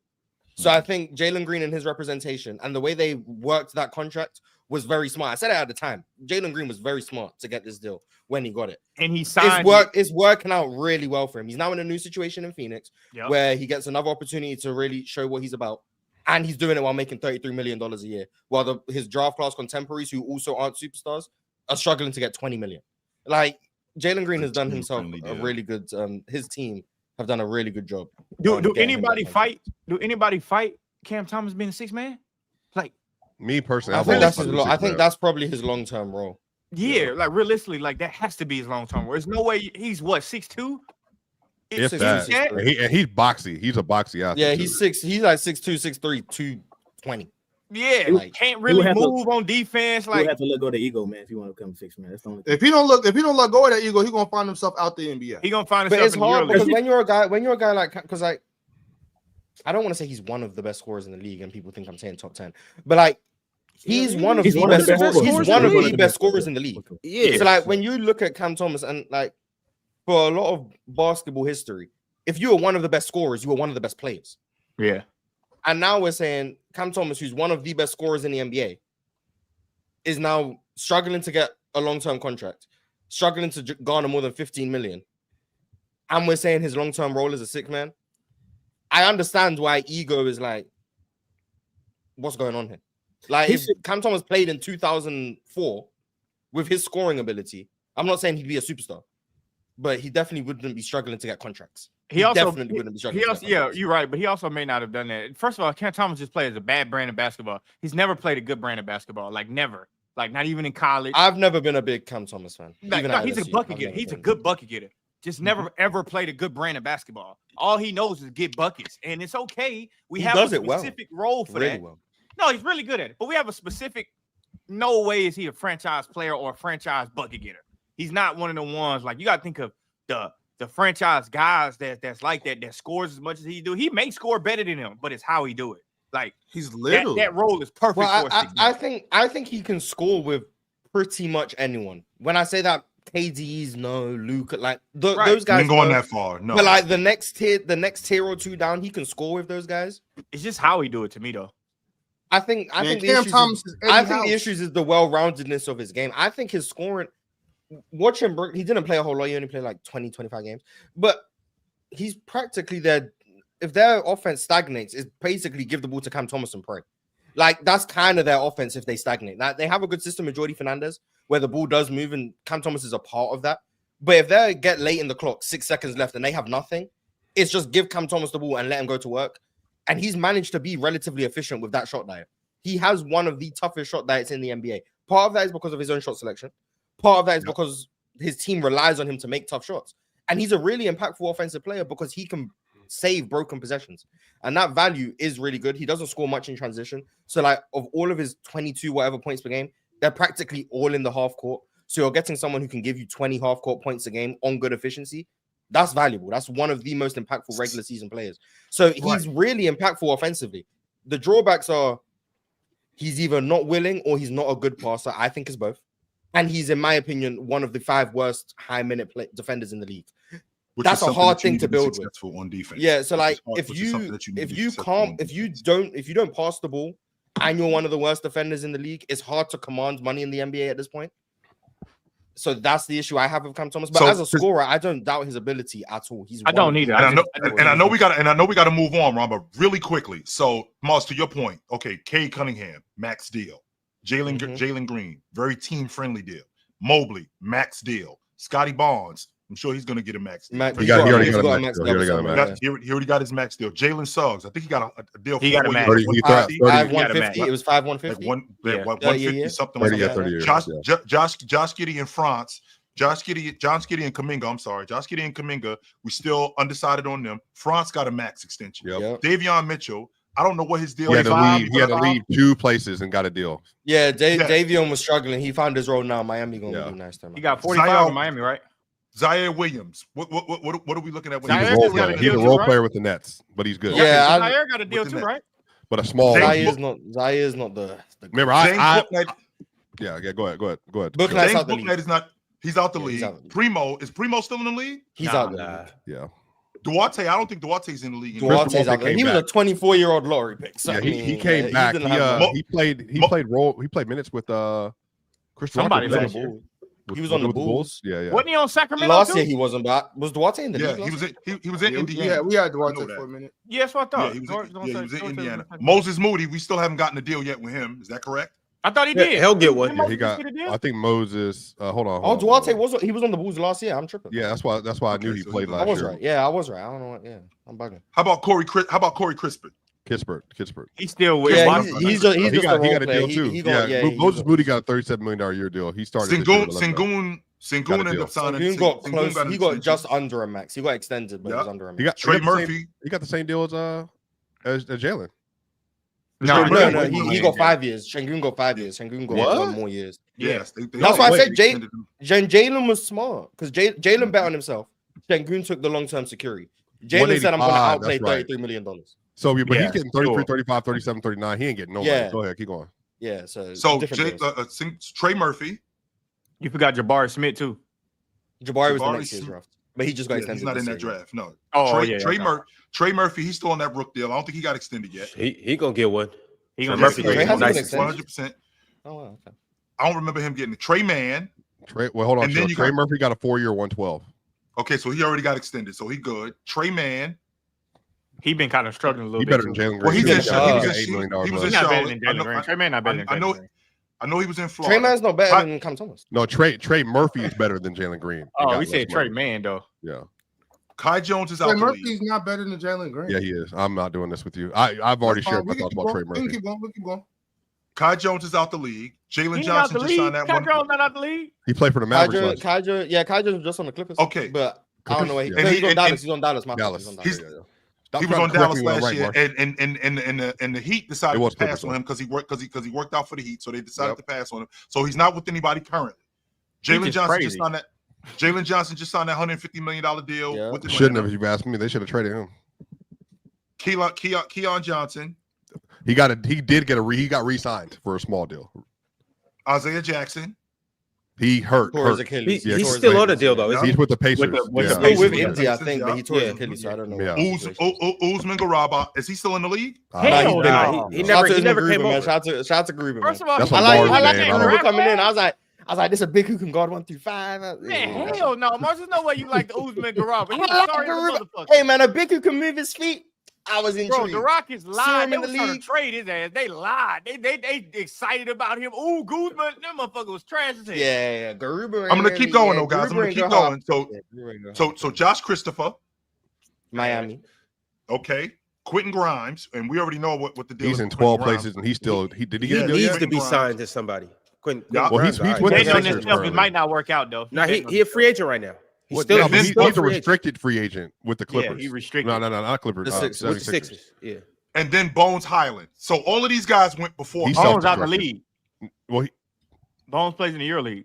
All right. So Bones all another of- player who's good enough to be in the NBA, by the way. but Right, and Bones, all of these Bones dudes- did that to Bones better than himself Cam with some of Thomas, that I stuff, think. though, bro. He was just too young. He was too young. and all of them dudes went before Cam Thomas, right? And I think a lot of those guys, are getting contracts that are deserved. Cam Thomas, relative to where he was drafted, he may be outperforming his contract for what he does. But Bones is Minnesota, I thought, y'all. No, Bones is Yeah, signing he's the in- EuroLeague. That's Rob I Dillingham. think I'm pretty confident Bones is in Minnesota too, though. That's why I just said. Bones I'm Highlands pretty with confident Minnesota. Bones is He don't. Minnesota. He plays in the EuroLeague now. He just signed in the EuroLeague. He must have just done that because Let's he go was to in the Minnesota. good old Google.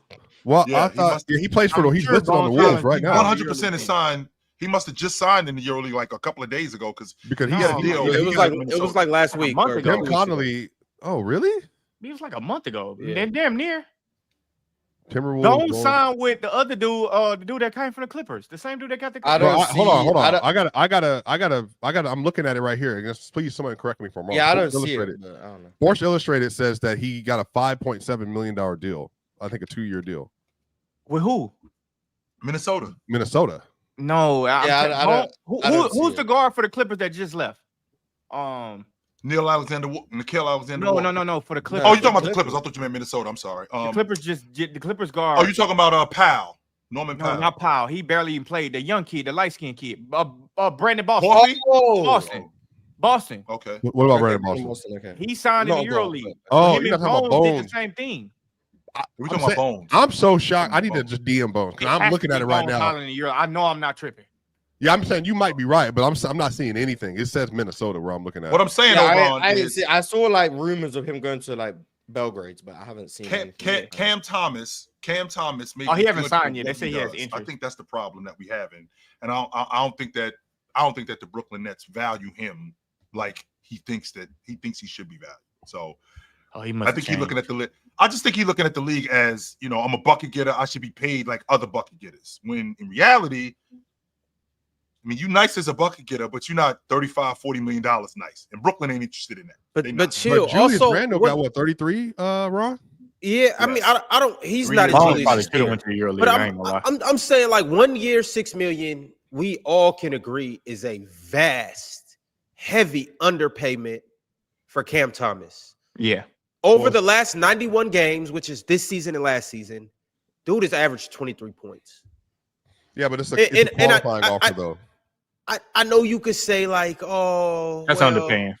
You could say, oh, well, the efficiency and the shot selection and whatnot. 23 points is 23 points. Like That's why he should have took the 15 a year though. I think he's efficient for his shot diet. That's why he should have took the 15. Is he worth more than 15 a year? But Jordan, that's also why I'm not mad at him betting on himself too. But you could bet on yourself with 15. 15 No, million no, a he year. could. I 100%. probably would have took the 30. I'm not mad at his thought process though. I'm not mad at his psychology. With Cam Thomas being the type of this makes sense for Cam Thomas. The type of Not player really. that I've he seen this is, go the the type wrong of guy way. that he is, I the think type it's of too bucket risky. getter. I know it's risky. I'm just saying it seems like this is the type of guy that he is. Like, okay, this how you guys feel about me? He probably thought the 30 million was disrespectful. The 15 million a year He was crazy. disrespectful. So that's why he's like, I'm gonna take this 6 million. I'm gonna go crazy this year. And he probably like, I'm gonna go sign a max next year. Whether he does or not, I'm saying that's his psychology. I agree, but I don't know, but I'm inclined to agree. The reason I think it's risky is because, and it's to Jordan's point, I think Jordan said it earlier.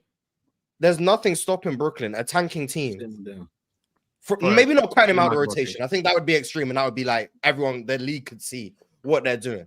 But 18 minutes a game, Yeah. and now all of a sudden, or Cam Thomas is playing with some of the most egregious lineups in the NBA to tank his efficiency. I can see that happening. No way. And then let him get. Like You're they're not saying they Seen them can. do that though, Ron. Remember, Seen them do that though, Ron. they are already trying to lose. We know the Nets are tanking. Yeah. So what's stopping them from putting Cam Thomas out there with a lineup of Zaire Williams, Keon Johnson, Nick Claxton, and just absolutely no spacing, and saying, "Here you go, Cam Thomas. You get 18 minutes with this lineup. Go make some work." And then, What's stopping them from doing that? And then all of a sudden, Cam Thomas shooting 41% from the field. And then, then Mars, guess let's what? He's not getting say paid. he get frustrated too. Let's say he get frustrated and he have a last out. They're gonna report that. I'm telling you, like the media is gonna make it worse. powerful in this shit. That's the only reason I think Especially it's a in New big York. risk, because they Especially can in New control that's the politics of the NBA. The Nets could control completely how Cam Thomas' season goes away from just his ability as a basketball player. They could just ruin his And reputation. that wouldn't be up to Jordy Fernandez either. Oh, not at all. Yeah, it Not would at be all. up to it would be down to the higher ups, and that's the concern I have. So I hope it doesn't go that way, because I never want someone to not get what they're worth, not get paid. Me too. But I think it's risky. That's it. I think it's risky. But I'm rooting for Cam Thomas. It's a lot of trash teams in the league that could use Cam Thomas, though. It's a lot of good teams that The can Nets use him. is one of them. That's a lot of good teams that can use him though, not just trash. A lot of good teams. I know where he can play to win a championship next year.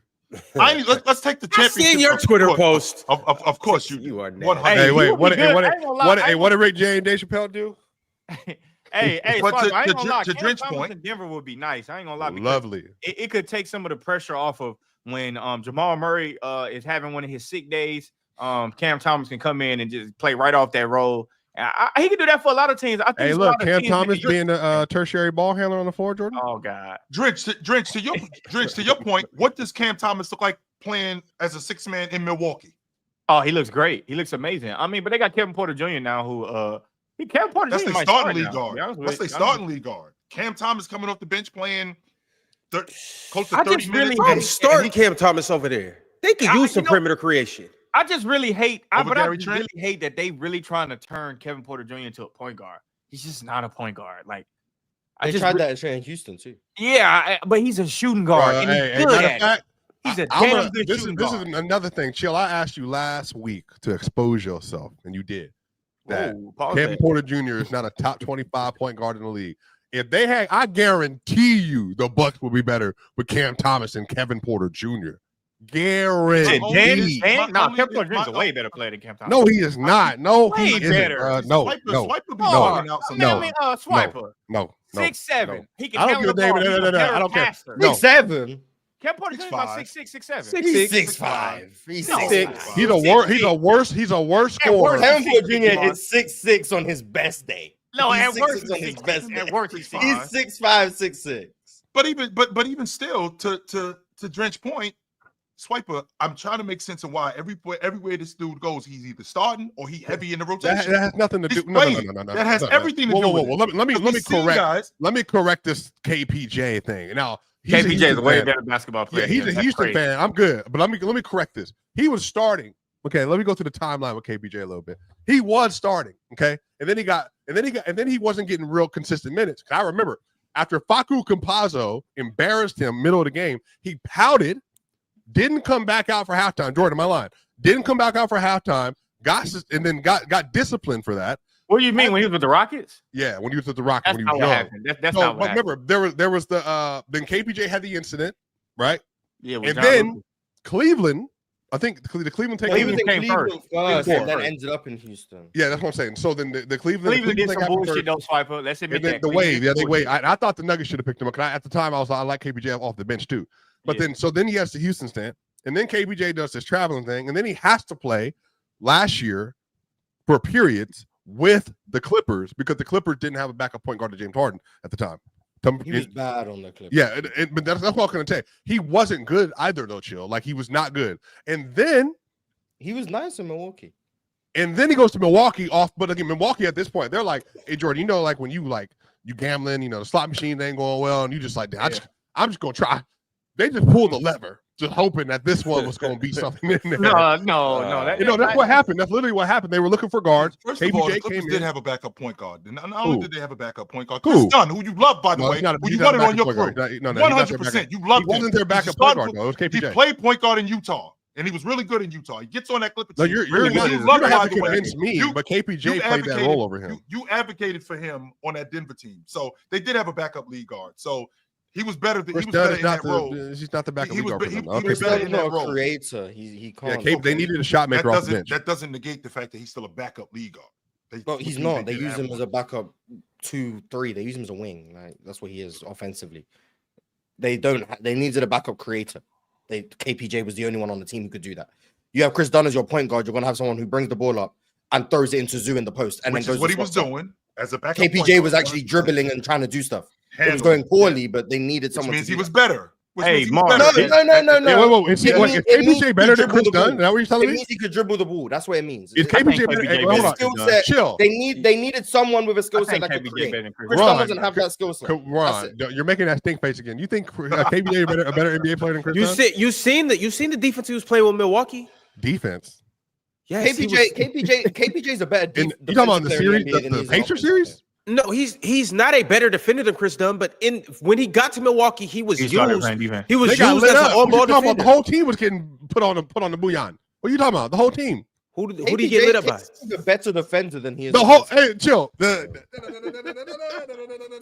Everybody was lined up. They lined everybody up. They had a bunch of Rons out there. Swiper, I want you to know you're on this hill by yourself. About what? Chris Dunn? This whole KPJ thing. You are by yourself right now. What hill? I'm partially on the hill. What hill? Everything you're saying. And he's a bottom 10 point guard in the league. I'm on the hill that I don't think KPJ is very good. I think Swiper's like all the way on the top of the hill. I'm not. No. All I said to Chill, he's a bottom 10 point guard. And I think that's what I was trying to get him. Bottom to 10.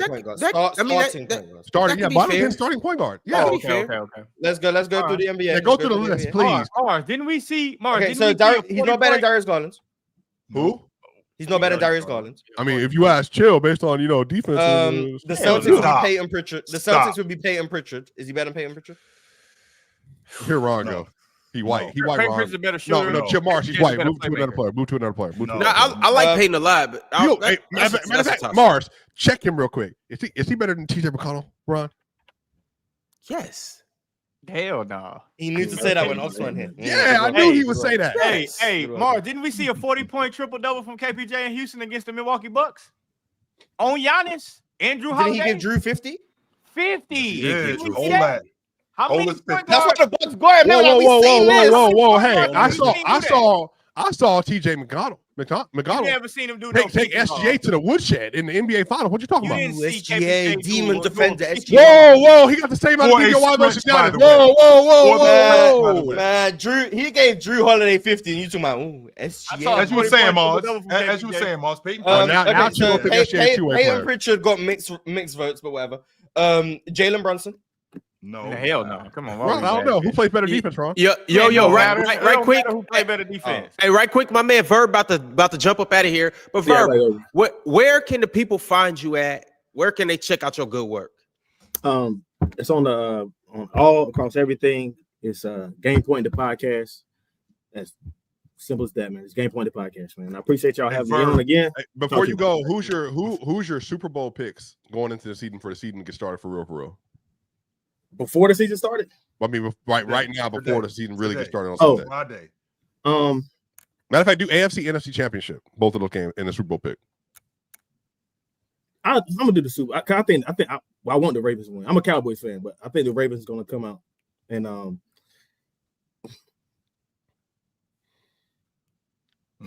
looking tricky, looking real tricky right now. Yes, sir. I say the Ravens and Eagles, bro. Ravens and Eagles, I like that. I think the Eagles are going to repeat too. You notice you mentioned two real birds, not bird poop. The Seahawks. He mentioned two real birds. Who's Seahawks fan? Having that conversation. Right. This one right Who's here. a Seahawks fan? This one over here. You see the bird? You see the bird down there? This one right here. And So you know who else he didn't mention? Chill. You know who else he didn't mention? I can't. Hey, Bird. I know that that Broncos and Seahawks be better this year, bro. I know we better than y'all. I know that for a fact. We better than y'all. So, and Bird. Hey, we'll check back in week 6. Hey, Verb, Verb, make sure to hit me up. Verb, if I don't hit you, you make sure to hit me up so I can get you on during the week of week 6. Right after week 6. You can get on before that, but I'm saying make sure, because week 6 is our first checking point. Or our first checkpoint where we're going to go back and really review everything. Make sure you get on that week. Verb, we got to fix that middle relief in the Bronx. Them dudes looking real whack. Them dudes looking real whack right now. We got to fix that middle relief, yo. All right, man. I'm going, man. All right, bro. All right. Boy, I tell you what, boy. If there's one team that I love to see lose, remember how Drenchy was talking to y'all about The Warriors. Steph Curry on 2K. To watch the Yankees lose, I'm loving every minute of that. I don't like it. I love Abe. I can't stand them dudes. I already told you how I feel about the Yankees. The Yankees are the Chill, dude. I'm right there with you with the Yankees. The Yankees are the dude in school. He don't just want his girl. He wants your girl. He wants your girl. And he wants your girl. He don't want to just drive his car. He wants your car. He wants your car. I can't stand them dudes. Until they step to a Houston dude, and the Houston dude knocked their ass out the park. Come try to take my keys. Come on over here and try to That's take what my happened when keys. they pulled up to Houston. See what happened. Actually, we pulled up to New York and did what we had to do. So shit happened. Do you want to keep going through the point guards? Oh, okay. You don't have to. That's not necessary. No, we do. I don't think it's necessary either. Swipe is pushing the nasty. No, we boy do around. it. No, we did it for chill. I'm Did you say he was better than TJ McConnell? That's what I said. God. Get him, Ox. Man. Are you out of your mind, Ron? All right, yes, I'm out of my mind, yo. We gotta get on to bigger and better things. I'm not finna sit up here and debate you guys, Kevin Porter Jr. and TJ McConnell. And I like KPJ. I'm way against Swiper's narrative. He tries to push on KPJ. Narrative. Y'all, we got some good things to get into. We are going to get into the Sweet 16 or the round of 16 for the Eurobasket. We'll get to that here very soon. I got top 5 comments of the week. We'll get to that very soon. But you know what I really got for you guys right now? Now, as you know, the PCL is coming up here later this month. We have the draft date on Friday, September 12th. We got the first round of the King of the Court, Tuesday, September 23rd. We got the semifinals, Tuesday, September 30th. And then we got the finals where we will see who will take home first place, second place, and third place, Tuesday, October 7th. But I want to focus on the draft date, Friday, September 12th. And the reason why I want to focus on that right now is because there has to be 4 captains that have to draft their teams. And, well, it's about that time to announce who the captains are. So first and foremost, I want to give a big shout out to Penn. I also want to give a shout out to the kid from Ohio, Dion. I furthermore want to give a shout out to Chilltown. And last but certainly not least, shout out ZZ and Hayes. You guys aren't captains. But I want to give a shout out to Real Talk too. Shout out to all of those guys. What? Why'd you shout ZZ and Hayes if they aren't captains? I just want to give them a shout out. Shout out to From the Logo.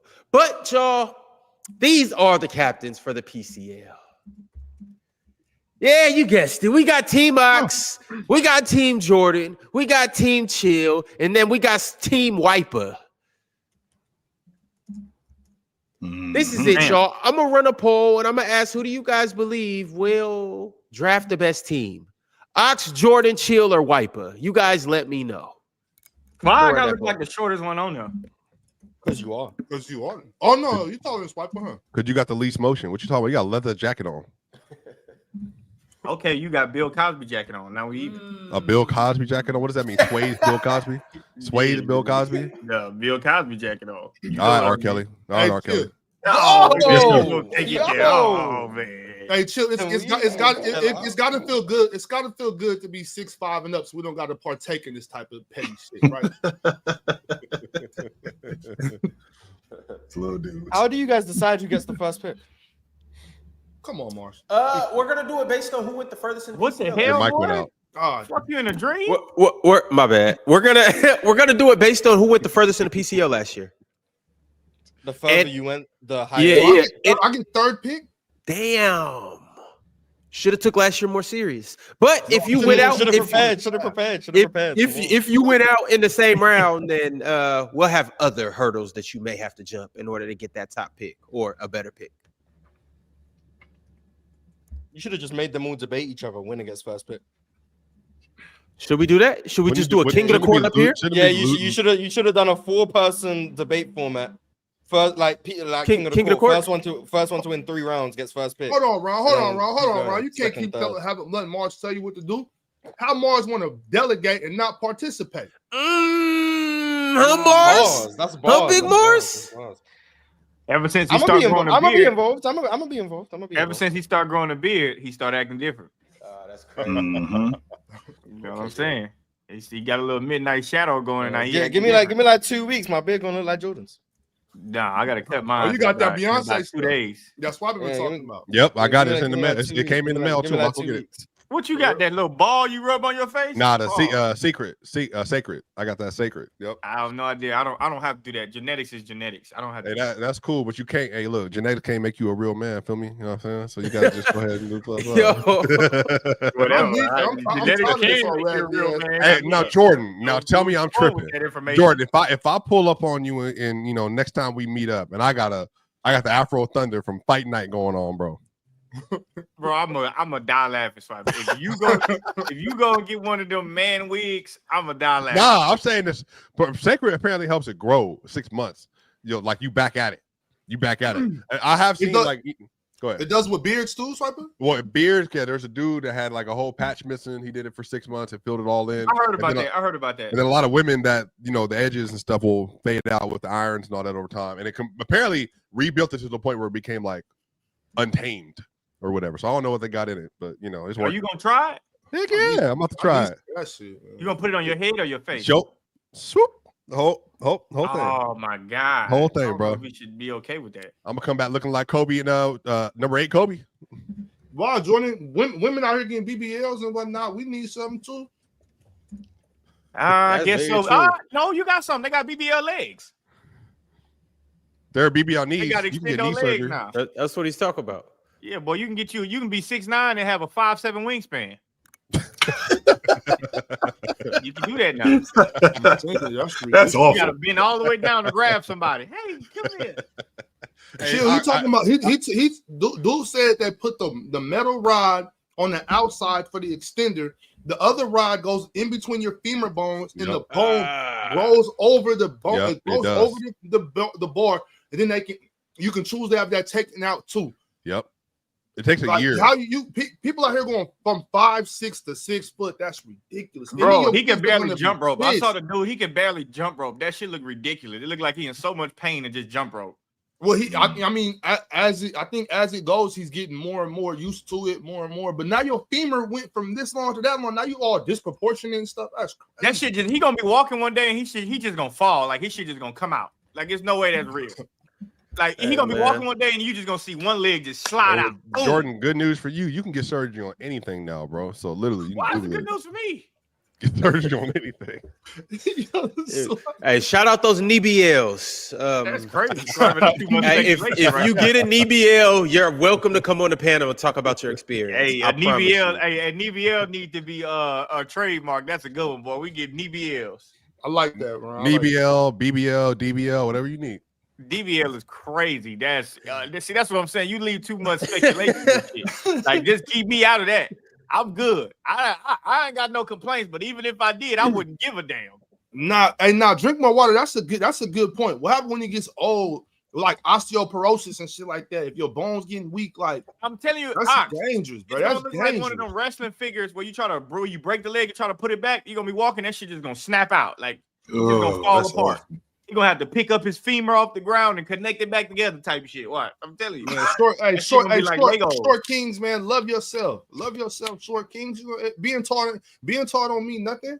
I don't mean nothing at all. Shit, I can tell you right now, a woman ain't dreaming about no liberty ass man. I can tell you that. Yeah. You're not no woman. You're not no woman. You're not the dream of a woman. I'm telling you that right now. You're not the man.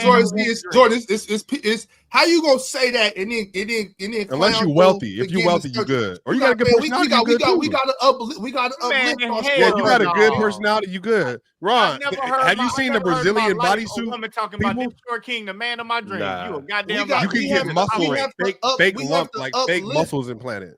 We have to uplift our miniature brothers. That's man. a fact. You I got agree. no y'all. chance to be the man of a woman's dreams, and you 4'11", and you 5'2".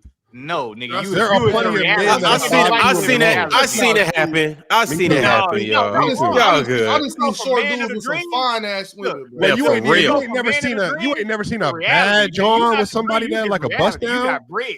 And she said, fuck it, I'm getting older. You got money. I'm settling down. Man of the No, dream. that's not is true. niggas That's just not dream true. about. Young men, women love you if you treat Yeah, that's them a right, fact. listen Treat them to right them, and have a take good care of them, personality. protect them, That don't you mean know you what the I'm man of her saying? dream. And You the and man take of out her these reality. All right, I fellas. don't give a All damn right, what she's fellas. dreaming about. She better wake her ass up. We about to wake Ron, up to these super chats, y'all. We are in the tell you crunch right now, time Ron. chat segment. What's good, Chill? I can tell you right now, Ron, I can't tell you how many times I've heard a girl say, you know what? He's really nice. Facts. Or I tell you, you know what? He's a really nice guy. How many times have you seen a dude with a chick that you're like, what the hell he doing with her? Because he's nice to her. That's why. Are you saying No. that's why Miss Nash left him and went to Jason Richardson because he was taller? Oh, that's crazy as hell. I don't know what we're referencing. Yeah. All That's right. crazy. Well, anyways, Superman Niggas- Real niggas just said, pull out y'all bread. That's it. When y'all see a girl, just start pulling out the bread, nigga. Yeah, Fuck sta- it. Y'all stand on niggas your money. just go right in the pocket. Get them honeys out. go from You 5'2" good. to 6'2". But That's all it. right, y'all. Superman Real said, Swiper, who you got for the Eurobasket tournament tomorrow? No disrespect. More excited for that than the NFL. So today we get Turkey, Sweden, 2K in Sweden, and then we got Germany and Portugal. That's Saturday, and so we get the games on Saturday and we got Sunday. Yo, winning the rest of the way, I think Germany's just healthier than everybody. So I think Germany probably going to end up winning. They're good, but they're also healthy. What So about I- Turkey? Eh? They're good. I don't know if they're Germany good. Remember, they hit 61% of their threes the other night. I don't know how replicable that is because they really wanted to beat Serbia, but maybe it's possible. It's possible. They dropped the top 10 power ranking too, which Mhm. I'll throw here on the screen in a second. But we're gonna move on through the rest of the super chats. Huncho, aka Yo Boys Call You, sent through a super chat and he said Hurts had one throw beyond 11 yards. He didn't need to. He just managed the game. All you gotta do is manage the football game. So And he Cam ran. And he Newton killed him was with the cooking. legs. He killed him with the legs. So Cam Newton was cooking. No, I think if Cam was in that situation, if he would have been better sometimes settling. So he just took what was in front of him because they ran a lot of zone. They ran man, he killed him. Then they ran zone, he killed him. And then they ran zone, no pressure, and then he killed him. Like, he did his job yesterday. And they just But managed the game. but here's the problem though, Swiper. He ain't throwing for 250, 275 yards a game. That's what the problem is. Like Dak So only even- threw for 188 yesterday, but he was Right. amazing. Give me a break. Just because first and foremost, all of these guys are game managers. Peyton Manning was a game manager. Tom Brady was a game manager. Because we ain't lighting it up, that doesn't mean that I'm not a great quarterback. Give me a break. I never. And understood. every once in a while, Cam Newton can shut the hell up. Not all. He wants to wild ox. Yeah, sometimes just be like, bro, take that goofy ass hat off and shut up. Sometimes Sometimes it get a little gimmicky, but yeah, but you always got something to say. you know, it's just one of them niggas that just think they funny because they make all them sound effects. That's why I don't like Kevin Hart. That nigga is just not funny.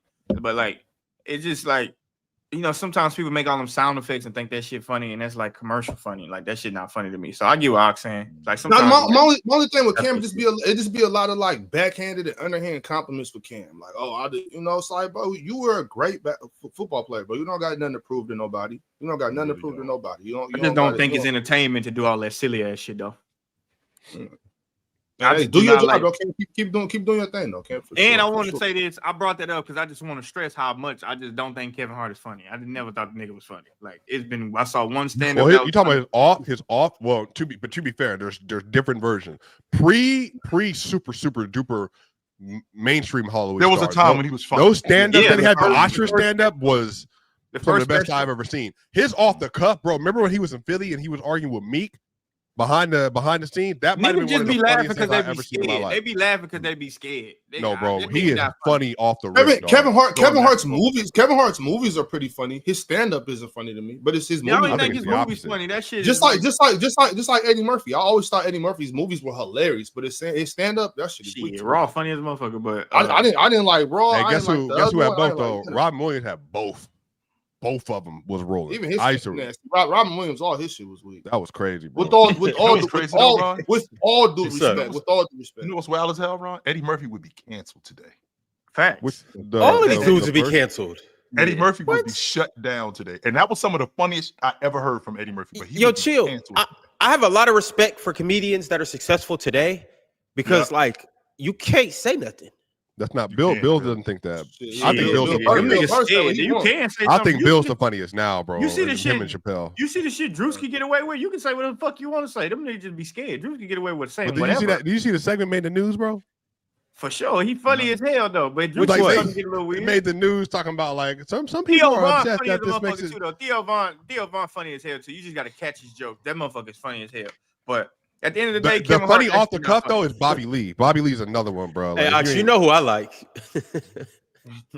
I ain't even gonna bring his name up. He is disgusting. Who? Woo! That brother, I don't even know how he's even allowed on. I don't know what you talking about. Y'all know who I like. But wait, Have you been around a while, Ron? wait, bro. You know what we didn't get to do though between me, Swiper, Jordan, and Chill. We didn't even get to talk no shit about who's gonna be the best GM and who's gonna make the best draft picks because they know my GM is top notch. Y'all gonna be. Well, as of right now, Swiper's winning the poll with 37% of the votes Well, on duh. who will They got draft me the best last, team. Well, They got me I last, expect that. I expect You that. expect that? What's that supposed to mean?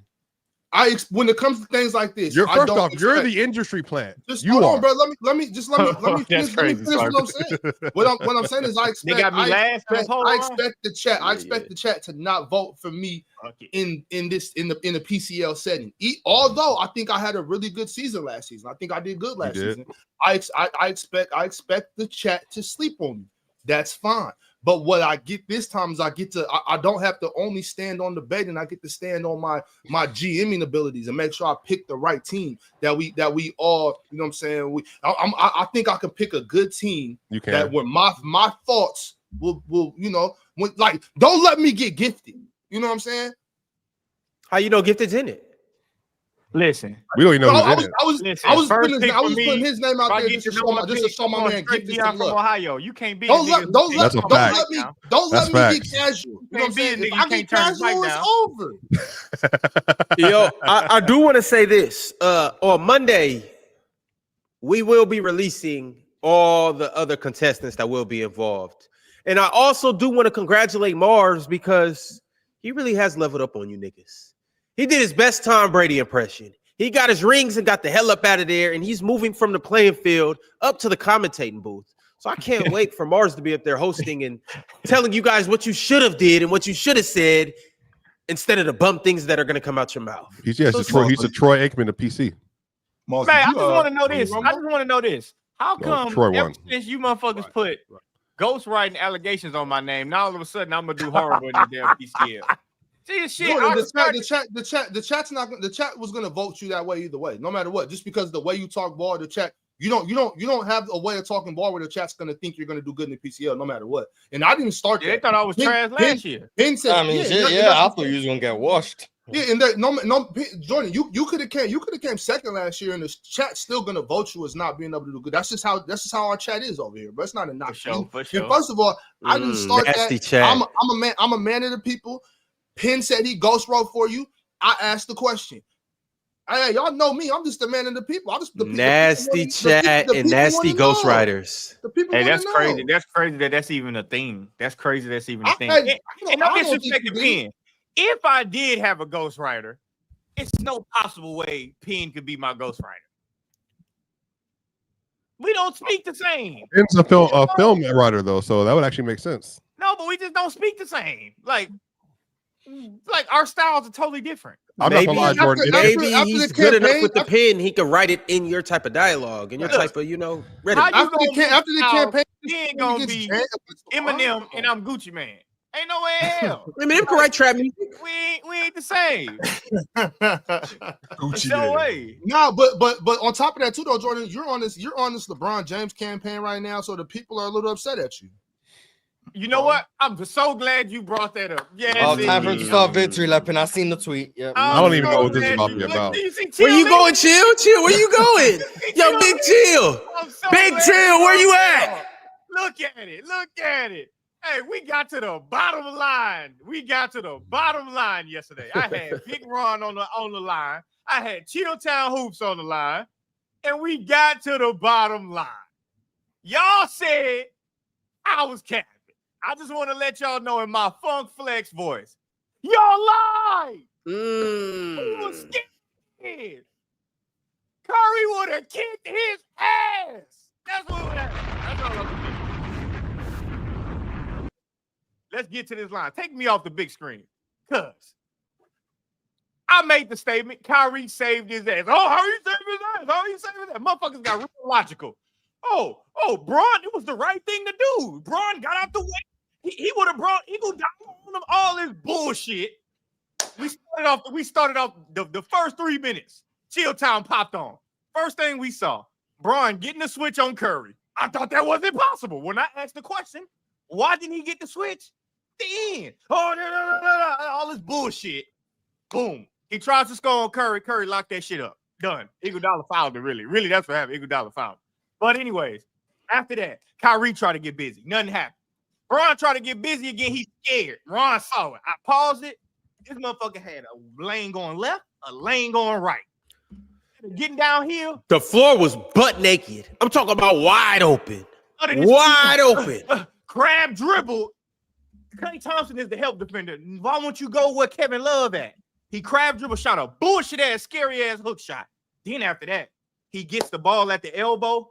Don't even face his body to the goal. He looks for a fucking once in a lifetime Kevin Love post up that we didn't see the whole time Kevin Love was in fucking Cleveland. He get it, Kevin. Kevin shoot a bullshit ass hook shot. Let's fast forward. Kyrie come down. I think let's go to the Kyrie part because I want to explain what really happened on this part.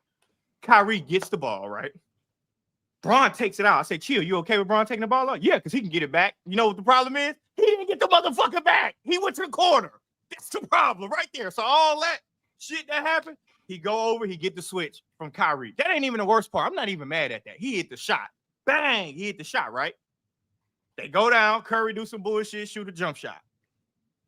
Bron gets the rebound. This way it get nasty, Swiper, and I sent it in the thing. Bron gets the fucking rebound. Yes, he did. And he said, Curry here. And passed that motherfucker. Now, Ron, did you say it was Swiper who got mad at Giannis for doing that, right? Did you say that, right? Yeah. It was clutch free throws. Giannis didn't want the ball. Yeah, Bron notably did that before, though. Yeah. Okay, that's fine. But look, Swiper. It wasn't even the fact that Bron did the whole team thing like y'all said. It's he got the rebound and he didn't hold it and wait. He got off that motherfucker like, please get it, please. Kyrie, get it. Go down the court, shoot some bullshit, get the rebound. Throw the ball out to Kevin Love. Kevin Love swing it to Bron at the top of the key. He got Harrison Barnes on him. Mind you, he at the top of the key. He calls for Kyrie to come get the ball out the corner. Oh, my God.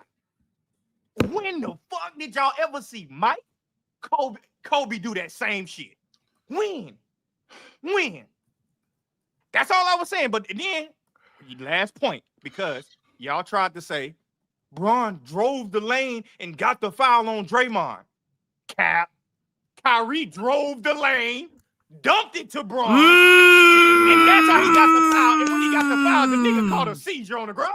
My wrist. He set the stage, so if he missed those free throws, he can say, I hurt my fucking wrist. That's exactly what happened. Jordan, what happened after he missed the first free throw? What he start doing? He bricked the first free throw. As soon as he did it, this is what he did. He made sure he showed the camera. Oh, my wrist hurt. He makes the second one and gets scared because he thought he was going to miss. He was like, oh. He thought he was going to miss. And then he put his fists up in the air. He chest bumped, he hugging, bear clawing niggas. I'm like, what? Why his wrist don't hurt now?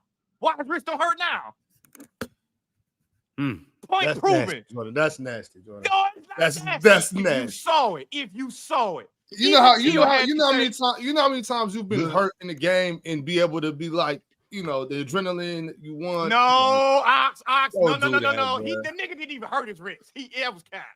This nigga didn't hurt his wrist. Him and Draymond failed the same. Ron said, get your big ass up. Even Chill said on the rebound, that looked like some bullshit right there.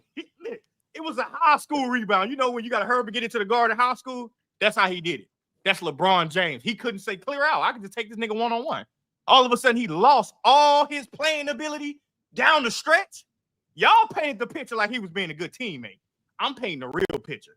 The nigga was scared. That's what it was. He was scared. And Kyrie took it to the crib. No problem.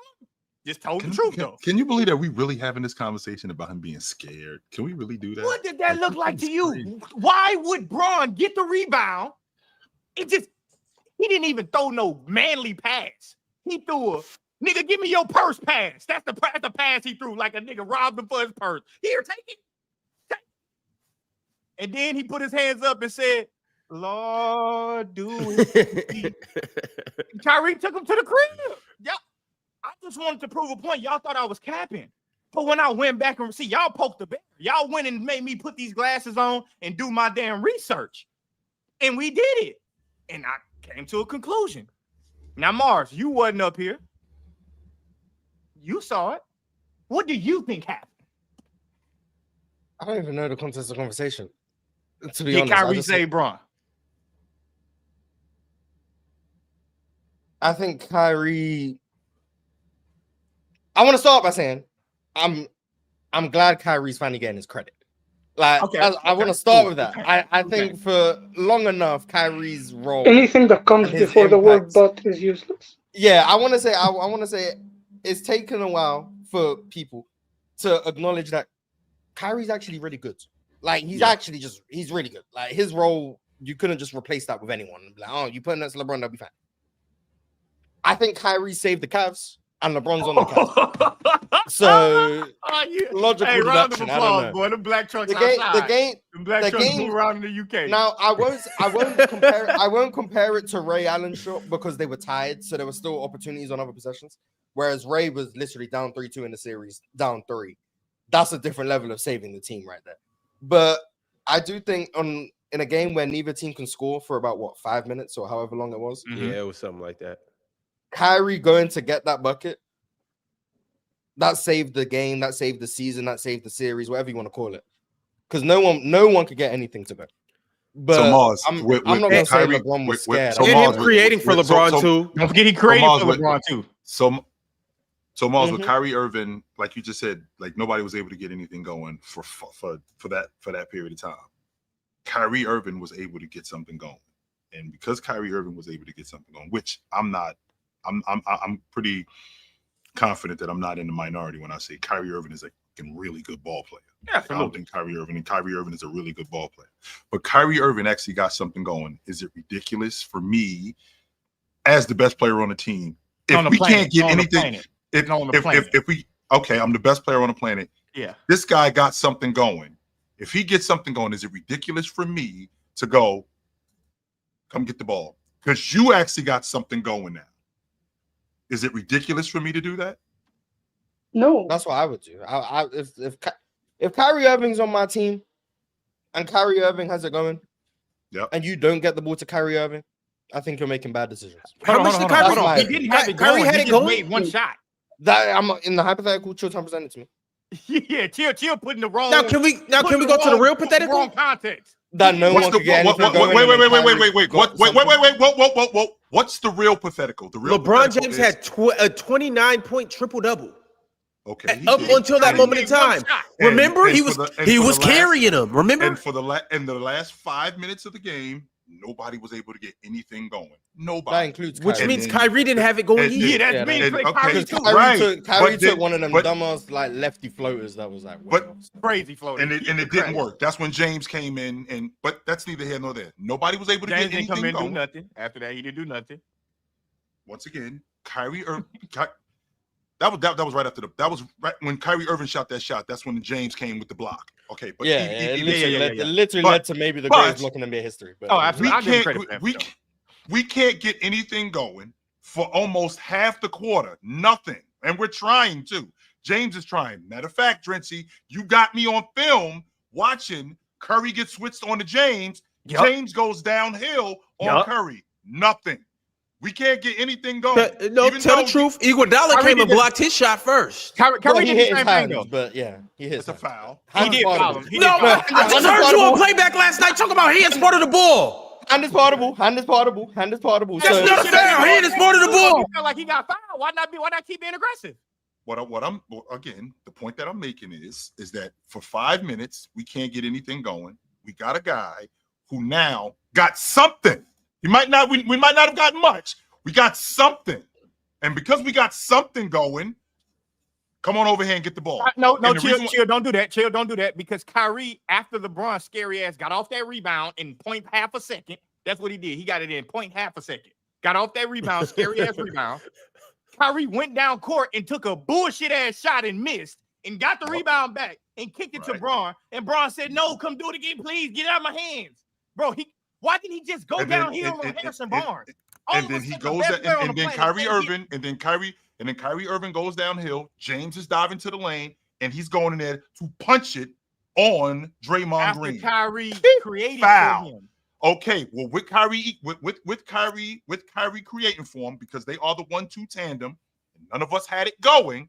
If he was really scared, as you say he was, he would have parked his ass right at that 3-point line. And he wouldn't even dove to the rim. I think if he was really I think scared, Braun was going like for you the say he rebound. was, I think Braun was going for the he rebound. got involved in that play. If he's scared, I just like think you he was say going for the rebound, he Chill. wouldn't have went to the free throw line and knocked them free throws down. If he was scared, like you say, Free he was, throw, to ice the not game. throws, throw. Okay, Chill. to If ice he the was game, by the way. okay, To ice okay. the game. Okay, so that's fine. He wouldn't have done any of that. I'm gonna grant you Now, that. Just like you said, I'm gonna grant you that. If he wasn't scared, why did he get off the rebound in half a second in traffic?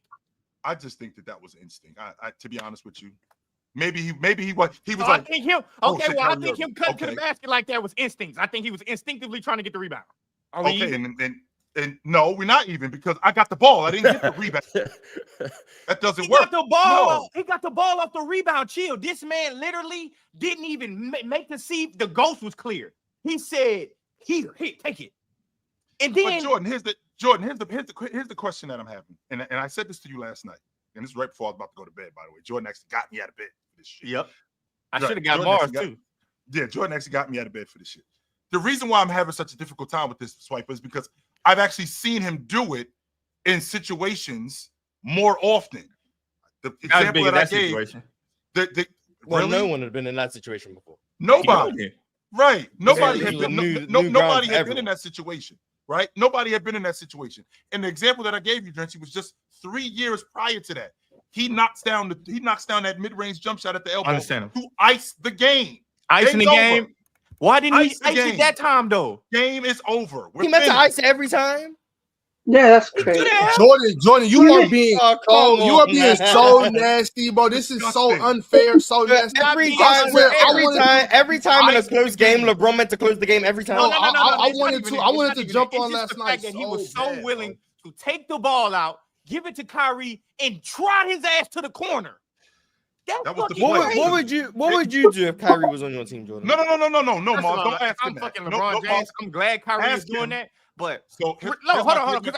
Chill, I also want to say this because I also want to make this point because a lot of people they can't distinguish me just talking about a conversation and me like congratulating the game. Like from the game Those two things standpoint, ain't the same as a thing, teammate, right. you won a championship. You can't be mad about that. Like Bron shouldn't be mad that he like. I'm just saying in these arguments and these debates. But Jordan, like every star has done it. Kobe passed it to world peace. You know, Jordan passed it to Baxter. Everyone After did. they did what? After they did what? Attack. LeBron did did attack a lot, though. He did. 40 and 30-point Not in the triple. last 3 minutes. No, he didn't. He attacked Okay, once what in the about last the Ray game. Allen three? LeBron Once hit in the the three last 3 right minutes before. is ridiculous. LeBron hit the three right before the Ray Allen three. We're not talking about that one. We're talking about the one with I Kyrie. mean, I know, but you're acting like he's scared. If he's scared, then he's scared like most of the time. But he has been scared in moments To be before. fair, But every Yeah. player has to be being fair. scared, Like, being scared one time. I don't know if LeBron was scared in 16 or not. I'm not about to He lost project the year fear before. onto him. That has a lot to Oh, do no. with being Not being scared in other instances doesn't mean you weren't scared in this instance. And being scared in other instances doesn't mean you were scared in this instance. for sure. Every situation is different. Maybe LeBron was scared in 2016, but he wasn't scared in 2012 against Boston. I don't know. Maybe LeBron wasn't scared in this instance, but he was scared in 2011 against Dallas. I don't know his mental makeup. I don't know how he felt. Everything about Being his scared body before language doesn't mean he was going to be very scared again, nervous. and vice Yeah. versa. It doesn't mean- In those last 3 minutes, I everything think was very scared- nervous about his body language. Everything. I think scared is the wrong word. First of all, I think sometimes you get in a situation where the whole thing might be a bit overwhelming. But I don't think LeBron's the best. He was the best player in the world at that time. I don't think he was scared. I think he had a very good young teammate in Kyrie Irving, and Kyrie did his job, played his part. LeBron did his job, played his part. I said almost, I don't know, maybe 8 months ago, sometime last season, that Kyrie doesn't get enough credit for this run. I said then that he was going band for band with Bron in this whole run, that they did their thing, and it was because Klay Thompson thought shit was sweet, laughing and giggling in the post game and turned their ass up. Jordan, what you're trying to sell the world, is disgusting. What am I trying to say to the world? I just want to know what exactly am I trying to say? I wish you would stop it, bro. This is crazy out of you. I wish you was on the stream last What night. was the 10 years No, Jordan. I was trying to. I told you I was reading bedtime stories. My daughter was not going to sleep. She was not going. Irrefutable evidence. What I put on a master class last night. It was a bad 3 minutes from Bron. It was not a great last 3.5 minutes for Bron. It really wasn't. Aside from the block. Aside from the block, that's the greatest block in the NBA. Okay, but y'all can't do that. That's one play out of. No, that's one play out of a whole 3 minutes. Okay. I'm not saying that the block was two plays. You heard that? But no, he had other plays, and it was also the way he was playing, though. The way he was every time he touched the ball, he was attacking. Did you hear what you said? You said that's one play out of that 3 minutes. Mars, one play out of 3 minutes. Now you're talking about 3 minutes out of a whole comeback from being down 3-1. Yeah, but you understand the context of this though. But you understand the context. I'm LeBron James, the greatest player of all time. We're in Game 7, and we need me to be LeBron James. And you are actively. Okay, and that's fair.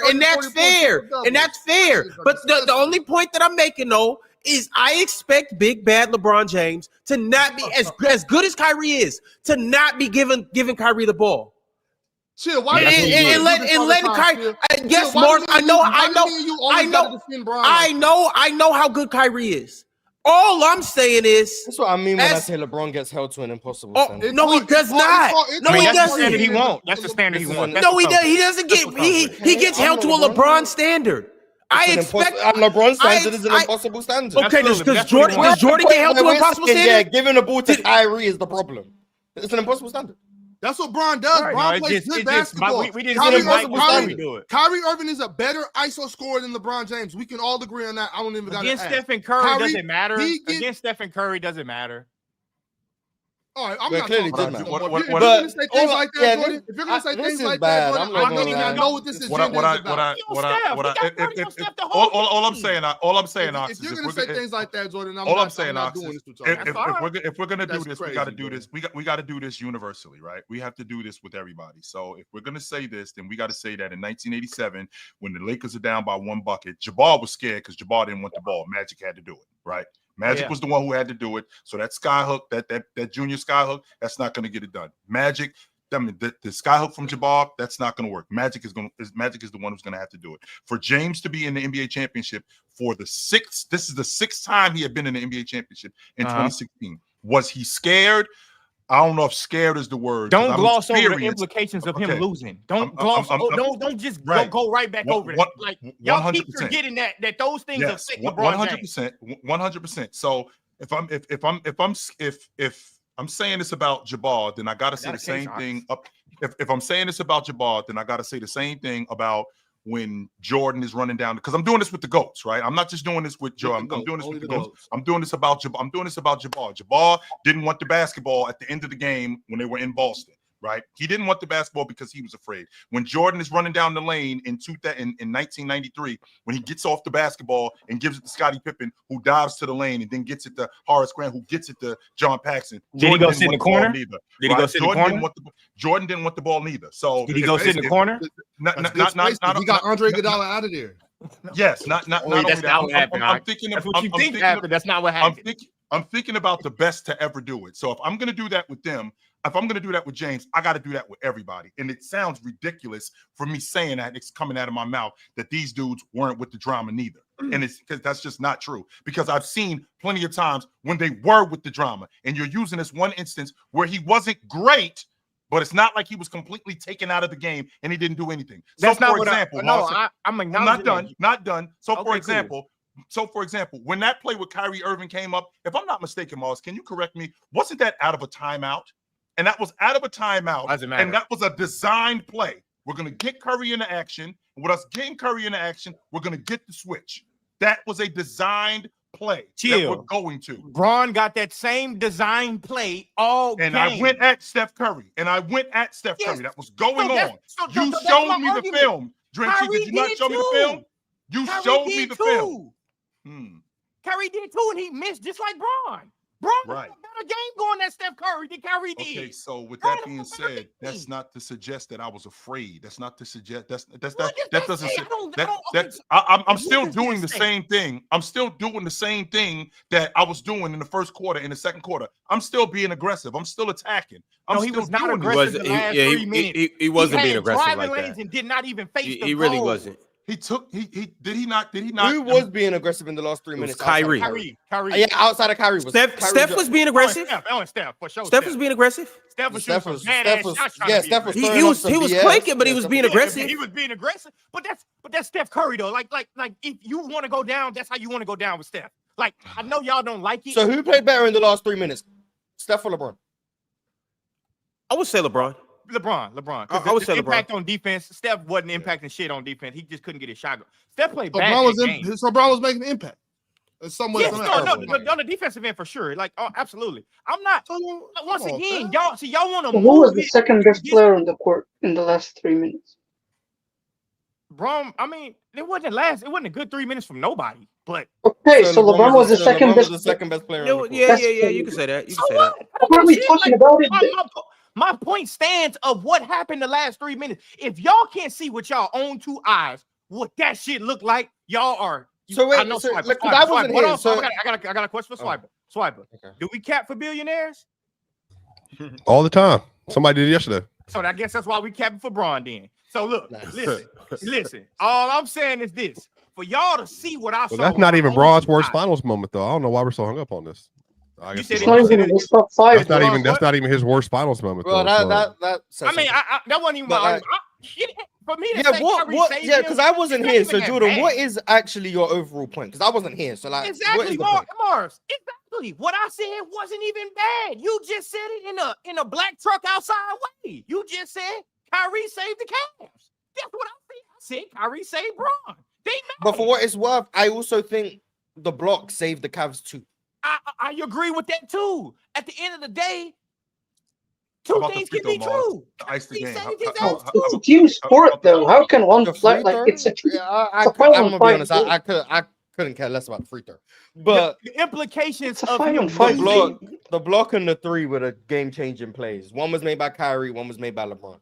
Understandable. Um, But both, you know. Okay, but that's what happens, Jordan, though. I have a question. I have a question for you.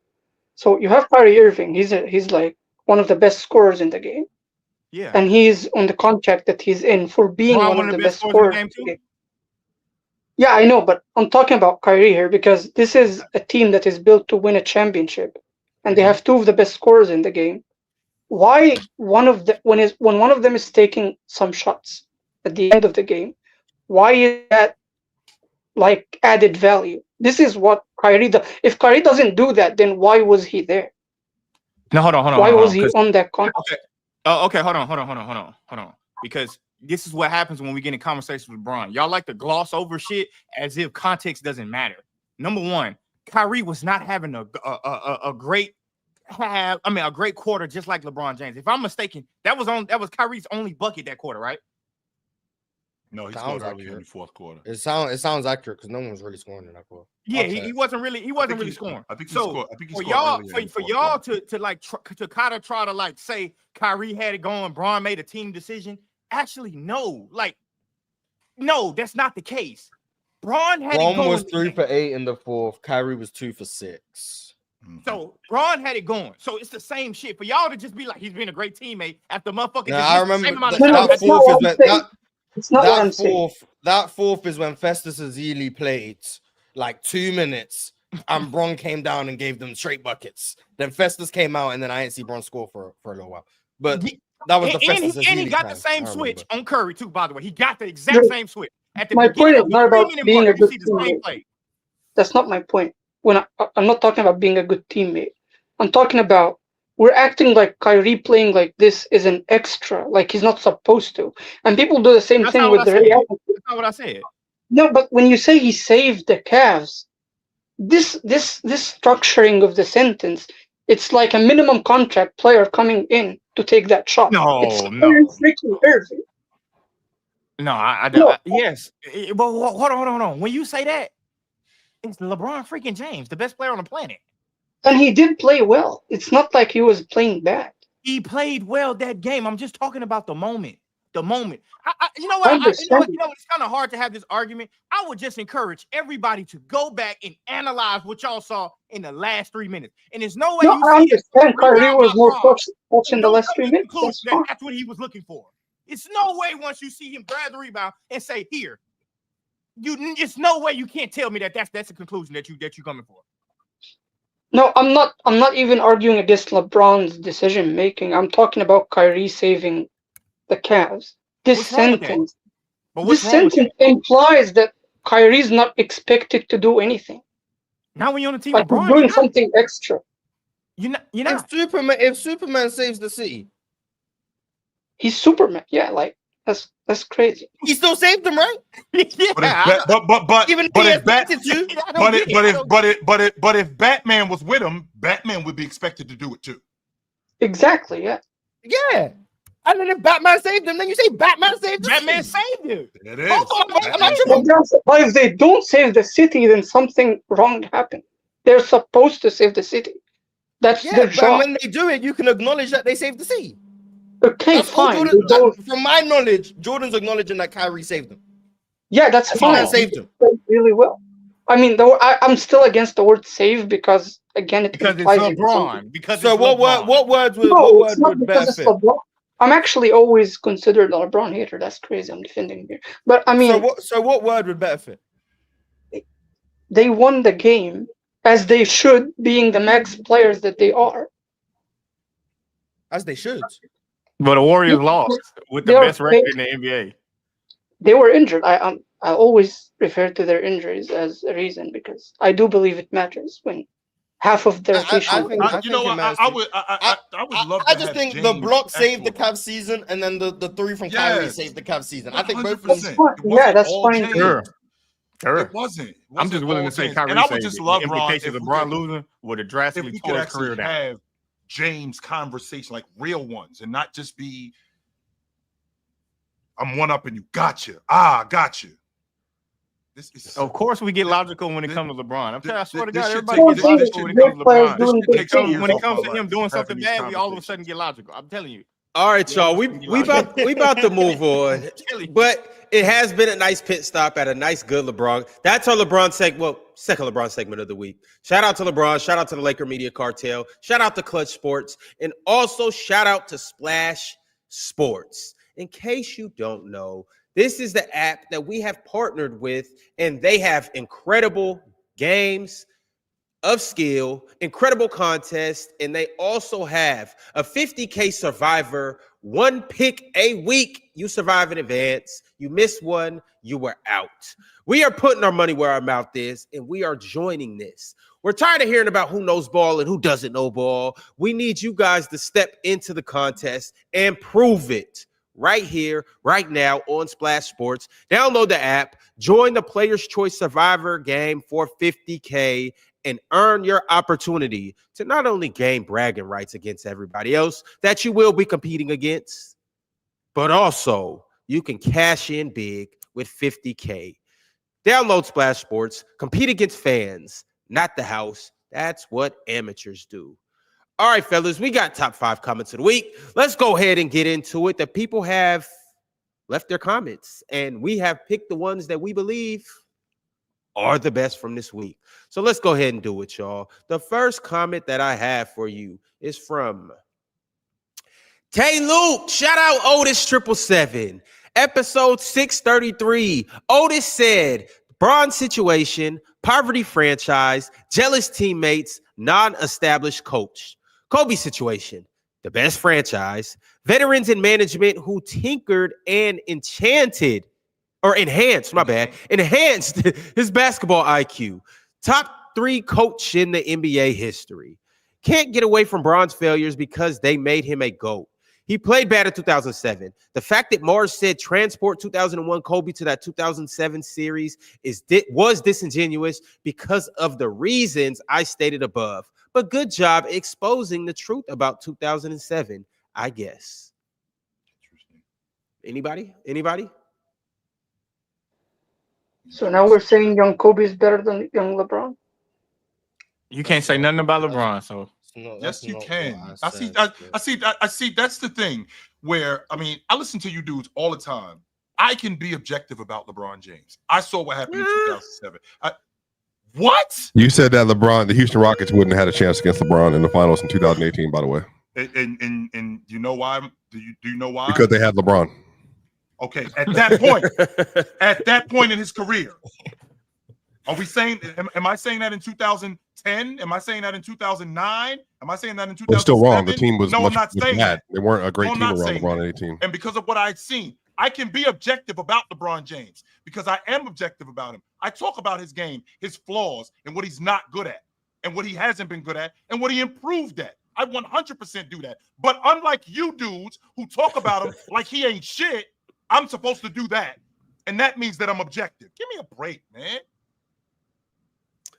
All right. The next comment of the week is from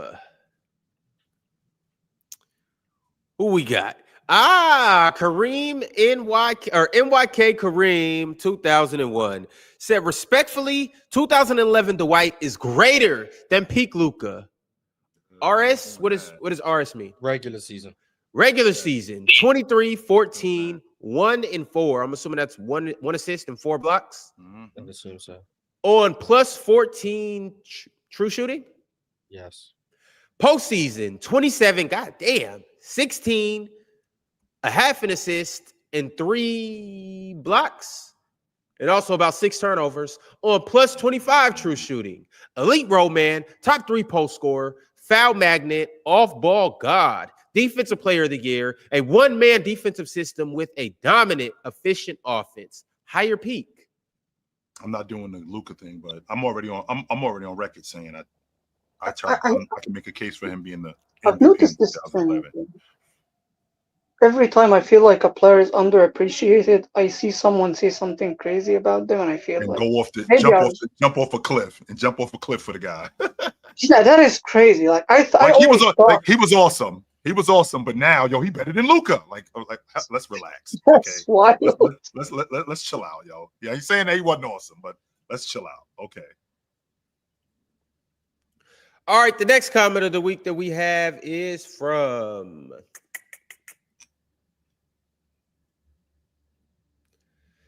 King Forte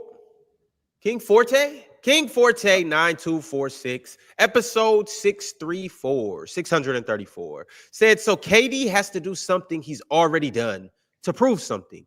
How the fuck does that make sense? Huh? What's this referring to? I don't think KD has anything to prove. So it's to the people who thinks he does.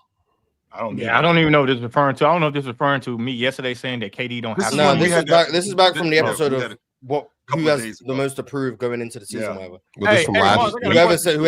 Whoever said KD had something to prove, that's a super chat for them. Hey, I don't think he has. How do you feel about what I said yesterday about I don't think KD has to average crazy numbers for the Rockets to be good? Since you're a Rockets fan too.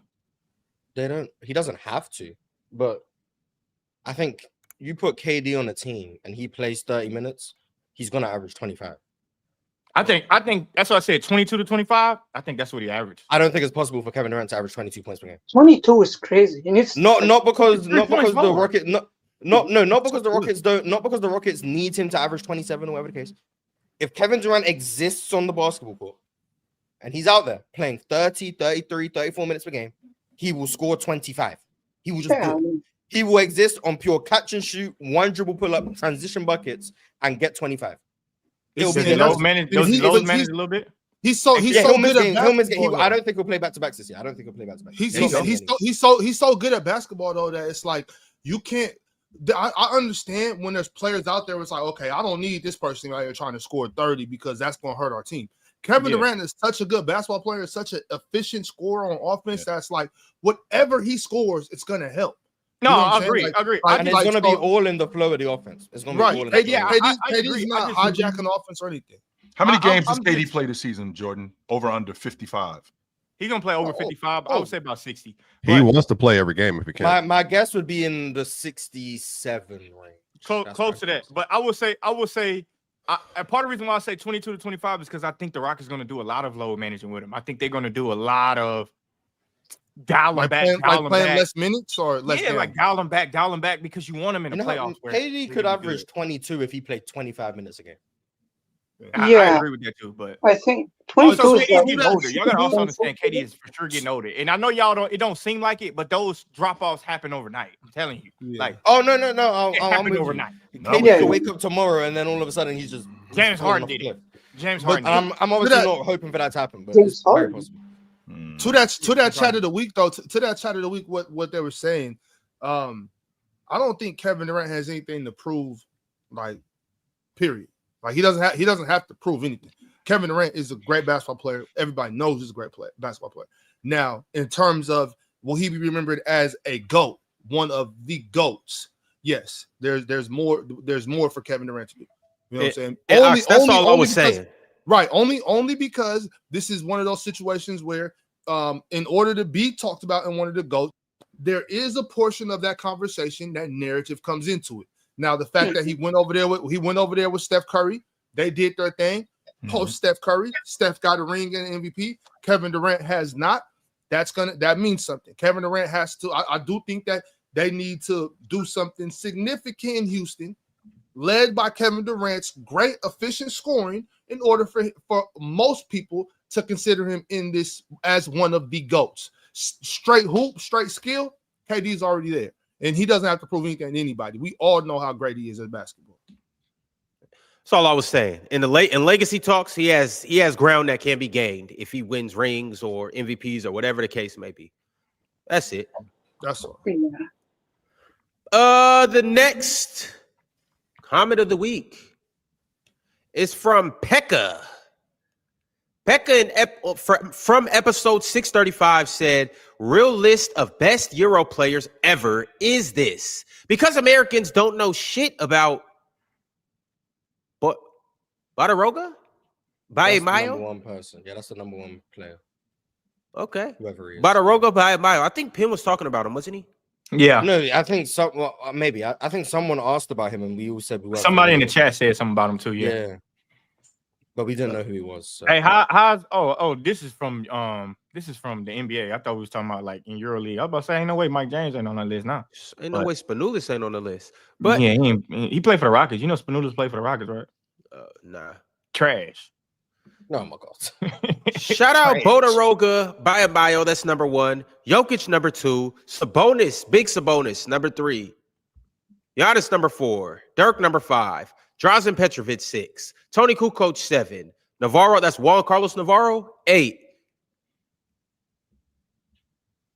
Diamantis. It might be Titus. I'm not trying to pronounce that. There's It might be Titus. Number 9, man. Shout out. Number 10, Pau Gasol. Number 11, Marc Gasol. Number 12, Danilovic. 13, Doncic. 14, god damn. It's a lot of itches on this motherfucker, boy. I tell you that, boy. I feel like welcome to Eastern Europe. Rodovich Karad. I mean, I think this list is missing. I don't know a whole lot about some of these guys. You ain't about to convince me Tony Kukoc better than Luka Doncic. That's a fact. Yeah, and right now. And Kukoc was really good. Yeah, this might be the real list of the best European players. And ain't no Carlos. I know damn well Luka Doncic is better than Tony Kukoc. And Drazen wasn't better than Detlef Schrempf neither. Yeah. We need to just put. Ain't no way Dirk is number 5. I know that. Yeah, that's you may know more than me. I'm willing to concede that. Damn, Ox, he didn't even have DeMontis on here. That's crazy. Well, Hey, Ox, I'm you not on the arguing for Breakfast Club? You on the Breakfast Club? Webby said, "Damn, I ain't gonna never be able to say that shit." And that's how I feel with all these damn names right here, boy.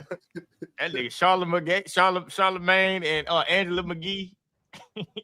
Angela McGee. He said, "Damn, I ain't gonna never be able to pronounce this motherfucker. Boy. This was names on this motherfucker." Oh, this is a 2-part one? How I feel. This is a no. Okay, well, Pekka sent through another one from the TCL. Pekka said from 85 to 91, Magic. Regular season, he was 21, 7, and 12 on plus 14 true shooting. Postseason, he was 21, 7, and 13 on plus 12 true shooting. He gave you all-time great ball handling, great slashing, money mid-range pull-up, Average three-point efficiency on good volume relative to error. An amazing cutter and an all-time great post player as a guard/wing. I've heard Mars say Jokic is an elite scorer, so if that's true, then Magic is definitely in this conversation. Is Jokic not just a better scorer than Magic Johnson? No. Oh, okay, my fault. Just so we got that on record. Yes, he is. Oh. Jokic Johnson, needs to shoot more. I don't know. I don't know if more. Mars. I don't know if they was referring to you saying that Jokic is a better scorer than him. I think they're just saying that Magic would be an elite scorer too.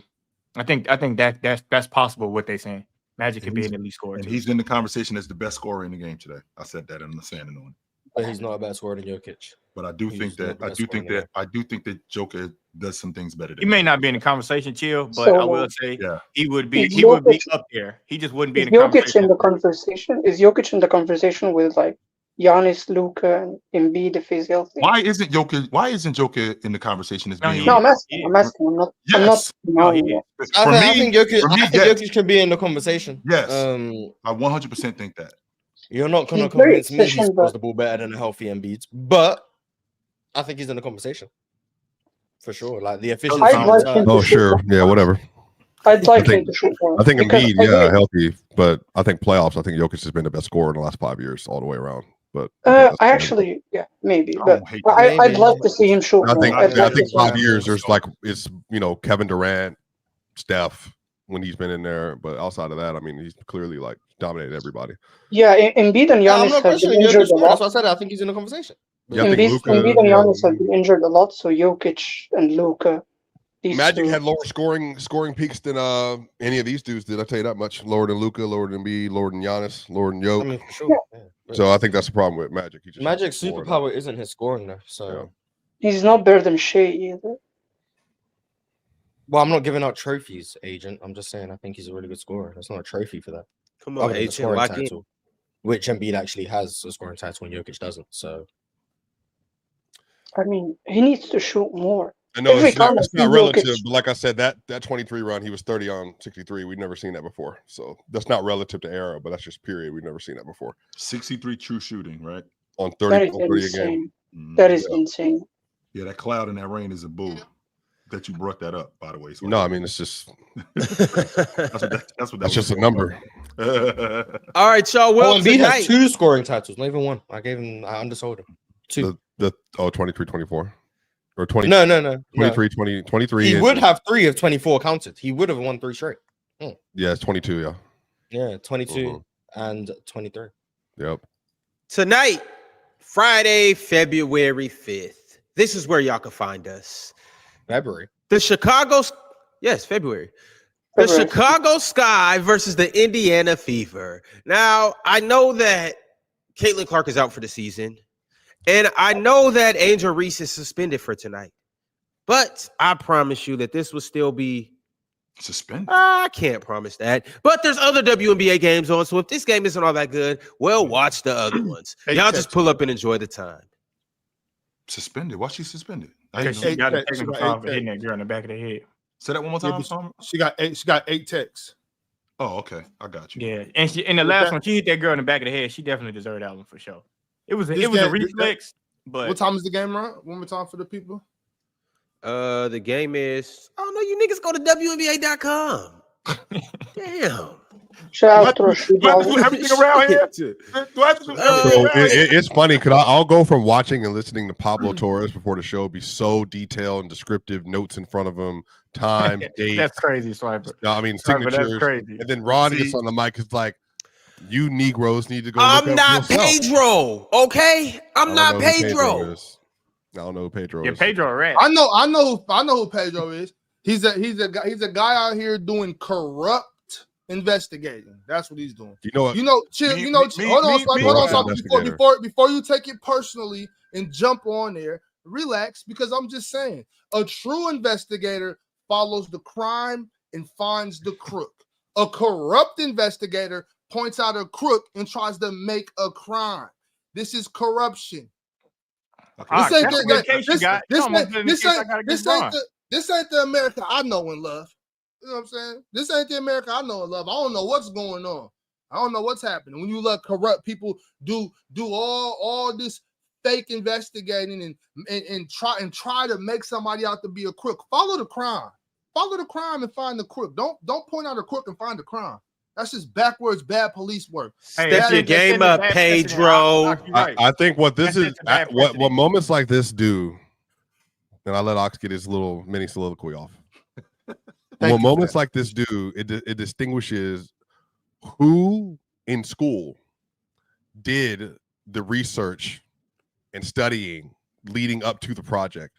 Ox wants to get to the project and then be able to go find answers. You have to do the research, the studying, know what's happening, know where you're headed, and then that way you can get to the point where you can make a presentation before the teacher professor and be able to put the work on paper and say, I did my job, I have followed the details. A part of investigations are you identify a problem, you then follow the trail, the paper trail, and most times money trail. You do the due diligence, 7 months of investigation, 3,000 papers, 7 interviews, and then you keep going from there, and then you get here. And not only and really quickly, Swiper, that's how we come up with the players. Okay, we get the paper trail, right? We get the interviews. That's how we find out who's involved in this whole thing. We don't just go, you did this, and then go look for the evidence. No, that's not the way that works. Who is we, Chill? Who is this we you're referring to? I don't know. Okay, let me rephrase what I just said. I'm not going to say we. I'm going to say Pablo Torres. All right. What he did was he interviewed people. He got the receipts, and he found out who the players were. That's what he did. I don't know, Chill. I don't know. And then it's right in front of us. Just yesterday,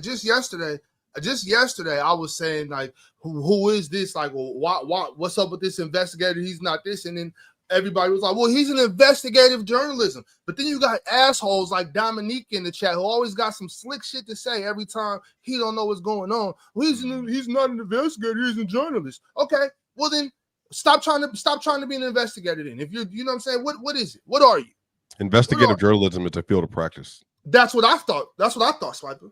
He is an investigative journalist. Oh, well, but that's what this asshole in the chat is trying to say. Well, he's not an investigator, he's just a journalist. So which one is it? I'm not saying that. I'm talking. What is Ron? An instigator or a host? 100%. Both. 100%. Instigating. I'm getting Don. I'm getting Ron. I'm gonna stop calling him Ron. I'm gonna start calling him Don. Don King. 100%. Don King. Hey Don. Hey Don. You should get a. No, you refer to me as King. So I can call me Don. You refer to me by my last name. Get a little white streak in your hair, Ron. Yes, sir. Don King. All right. PC. Yeah, Ron. Get one of these. Shout out the white streaks. I know some of y'all up here have other streaks, but shout out the white streaks. I'm about to go on a streak of super chat, so let's go ahead and get into it. Demise, I hope I'm saying your name right. Demise Harp said, y'all are gaslighting Jordan. He's saying Kyrie had an ISO head-to-head against the MVP while Bron sat in the corner. Yet he feels like Kyrie making that shot made him the greatest of all time. I don't know what that last point means, but y'all was gaslighting. Bron said 2016 made him the GOAT.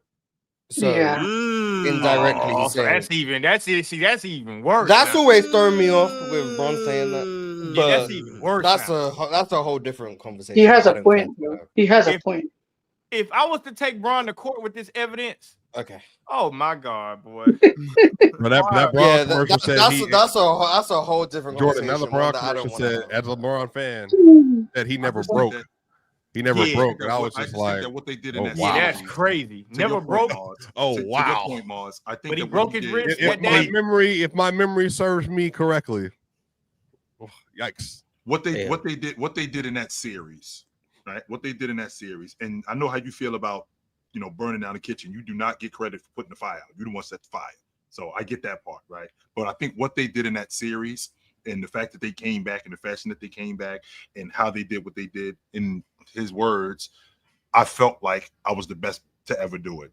That doesn't mean I'm the best. I just felt like that in that instant. He said, I felt like that made me the GOAT. He said that I felt like that ring made me the GOAT. He didn't say what you said. He said, I felt like that ring made me the greatest of all time.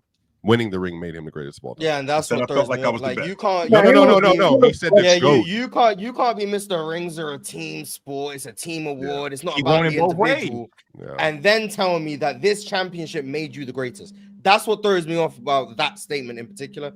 Now, I'm not about to say whether LeBron is or isn't the GOAT. I don't care. But that's where like LeBron loses me a little bit. You can't when you don't win. He won it both ways. When you don't win, you can't tell me, well, it's a team sport. It's more to it than just my performance, blah, blah, blah. That goes into it. And then when your team wins, you say that makes me the GOAT. Yeah. LeBron has been moving the Won it ball both ways. like Wait, Yeah, Burner, Just like And I'm not saying LeBron didn't play finals. No, he before his did. He stance 100% did. Yes, he played amazing. Obviously, he's a 100% big he reason did. why they won. He was maybe the biggest reason why they won. I'm not arguing with that. But at the end of the day, when you lose, you can't say it's a team sport. And then when you win, say that makes me the GOAT. That doesn't add fair. up. Just like you can't tell us that ring culture, even though two things can be true, that ring culture is toxic, but then say that guys like Steve Nash and Barkley and Allen Iverson are awesome players. You didn't want to be in that class of those guys. I just don't think defending players. You didn't want to be there. You didn't. No want matter to be what there. they do, That's it's why just you did what you did. It's a proper position to take. I just think that's ridiculous. I think you should never get to a point where you're always defending somebody. Always. I just don't think that's. And you know what? Bron doesn't want the criticism that comes with what he's preaching. That's my only problem with LeBron. It's like you can't have it both ways. Like, yes, if you claim you're gonna be the greatest, we're gonna criticize you amongst the people we already think you're the greatest. Comes with it. I get slide that. over, yeah. I You can't get just that. say That slide comes with over, it. nigga. I'm the greatest now, and I don't give a shit about nothing y'all talking about. And every way y'all want to argue, I got a backup plan. That's what it seems like to me. He always got this backup plan for when it fails, rather than just accepting like it is what it is. And maybe we'll look at Bron different had he have that mentality. He probably would be a different player if he had that mentality. Maybe that would solidify him the greatest if he had that mentality. But instead, some backup bullshit plan, just like his backup plan was for if he was yank them free throws with his fucking wrist. And this is why I say like we don't count. We don't have the trailblazers anymore, but we have trailblazers for individual people up here. People are like, well, you do the same with Jokic. I've been called out by Servant so many times for when he does that BS that he does, like especially the New York Knicks game. Let's not bring that game up. First 2 minutes foul baiting, and then you end up costing the team the game. Like we've gone through this multiple times. Yeah. Like there's no level. Like I think, and then if Jokic, if I ever, never mind, I ain't gonna say that because that's gonna put it in there. If he ever came out and something, bro, as loud as I am about certain things, if he ever came out doing Mr. 47 or something like that, oh bruh, it would be flames on the internet, bro. He don't care about that type. No, and he don't. That's what I'm saying. That's why he say if he was here, maybe a different story. But he ain't from here. He from over there, so therefore he don't care. But yeah, for sure. If that day comes, you best believe. Hey, all right, y'all. I'm with it. The territory. I'm sure he won a nation of laws. Styles Blackman sent through a super chat and said the only other mental downfall I've seen like Simmons was LeBron in the 2006. No, the only other mental downfall I've seen like Ben Simmons was Rick Ankiel. Ankiel used to play. He was a pitcher. He used to play for the St. Louis Cardinals. Yeah. For baseball heads, one bad pitch in the playoffs ruined him forever. Damn, Rick. Feel sorry for you, brother. Good Fortune sent through a super chat and said, man, fuck the Clippers ship. They cheating. Fuck the Clippers. Ship they cheating asses to Seattle. No. Hashtag Ron, give me my team back. No, Good Fortune. Once again. Your team is the Thunder. Once again, I don't want your car. Give me my car back. Mars, do you think it's because of Steve Ballmer is made himself, he's ingrained himself with the Clippers populace that like so many Clippers fans are like going out of their way to defend him no matter like what's happening? Because for me, if the Crockies did this, replaced was so bad. No, I agree. But like if the Crockies did this, I wouldn't care. Like they have no affiliation with the Crockies. You know what I mean? Like, I don't know how Rockets fans feel about, the new owner y'all have in the last 10 years. He ain't that new. But I'm saying he's like within the last decade though. Ron, don't y'all love Steve Ballmer? Own damn near everything in Houston. I ain't gonna lie. Up there in Seattle? Yeah, Steve we got big love up in Seattle. Yeah, we got big love for Steve. So Steve, if they go heckle you and harass you down there, I know a place where you could be. And chill, I know two wrongs don't make a right. But God damn it, hey, they did us like that, so we don't give a damn anymore. Hey, chill, our hearts are torn. All right, we are disgruntled. So instead of talking to Lord, Steve imagine Ballmer Arsenal and telling fans them to defending Kroenke. ship that crew back up to Oh, Seattle, how about you they talk hate to Kroenke. the commissioner? Hey, can we have our team back, please? We don't want so- that shit. And Can we have our y'all- hey, fraud, committing fraud is a little worse than being prejudiced. You know what I'm saying? Ron, we've been talking about y'all talk baseball earlier with the Yankees and all that. I hope. I mean, Keegan Porter Jr. Okay. The Monforts need to get found out. They have lost 3 straight seasons of 100 or more games with the Rockies. 3 straight. Now, what the MLB needs Damn, to do nigga, is they need to reshape the divisions and put the Rockies in our division. No, they Pacific need division. the That's what Rockies they need need to to do. cede ownership, y'all. They need to cede ownership. 3 straight, No, they 100. need to get seated in our division. To your point about Steve Ballmer, like Clippers fans always gonna be like showing love. Like he changed Inglewood for them. Like realistically, like I'm telling you, I remember being there.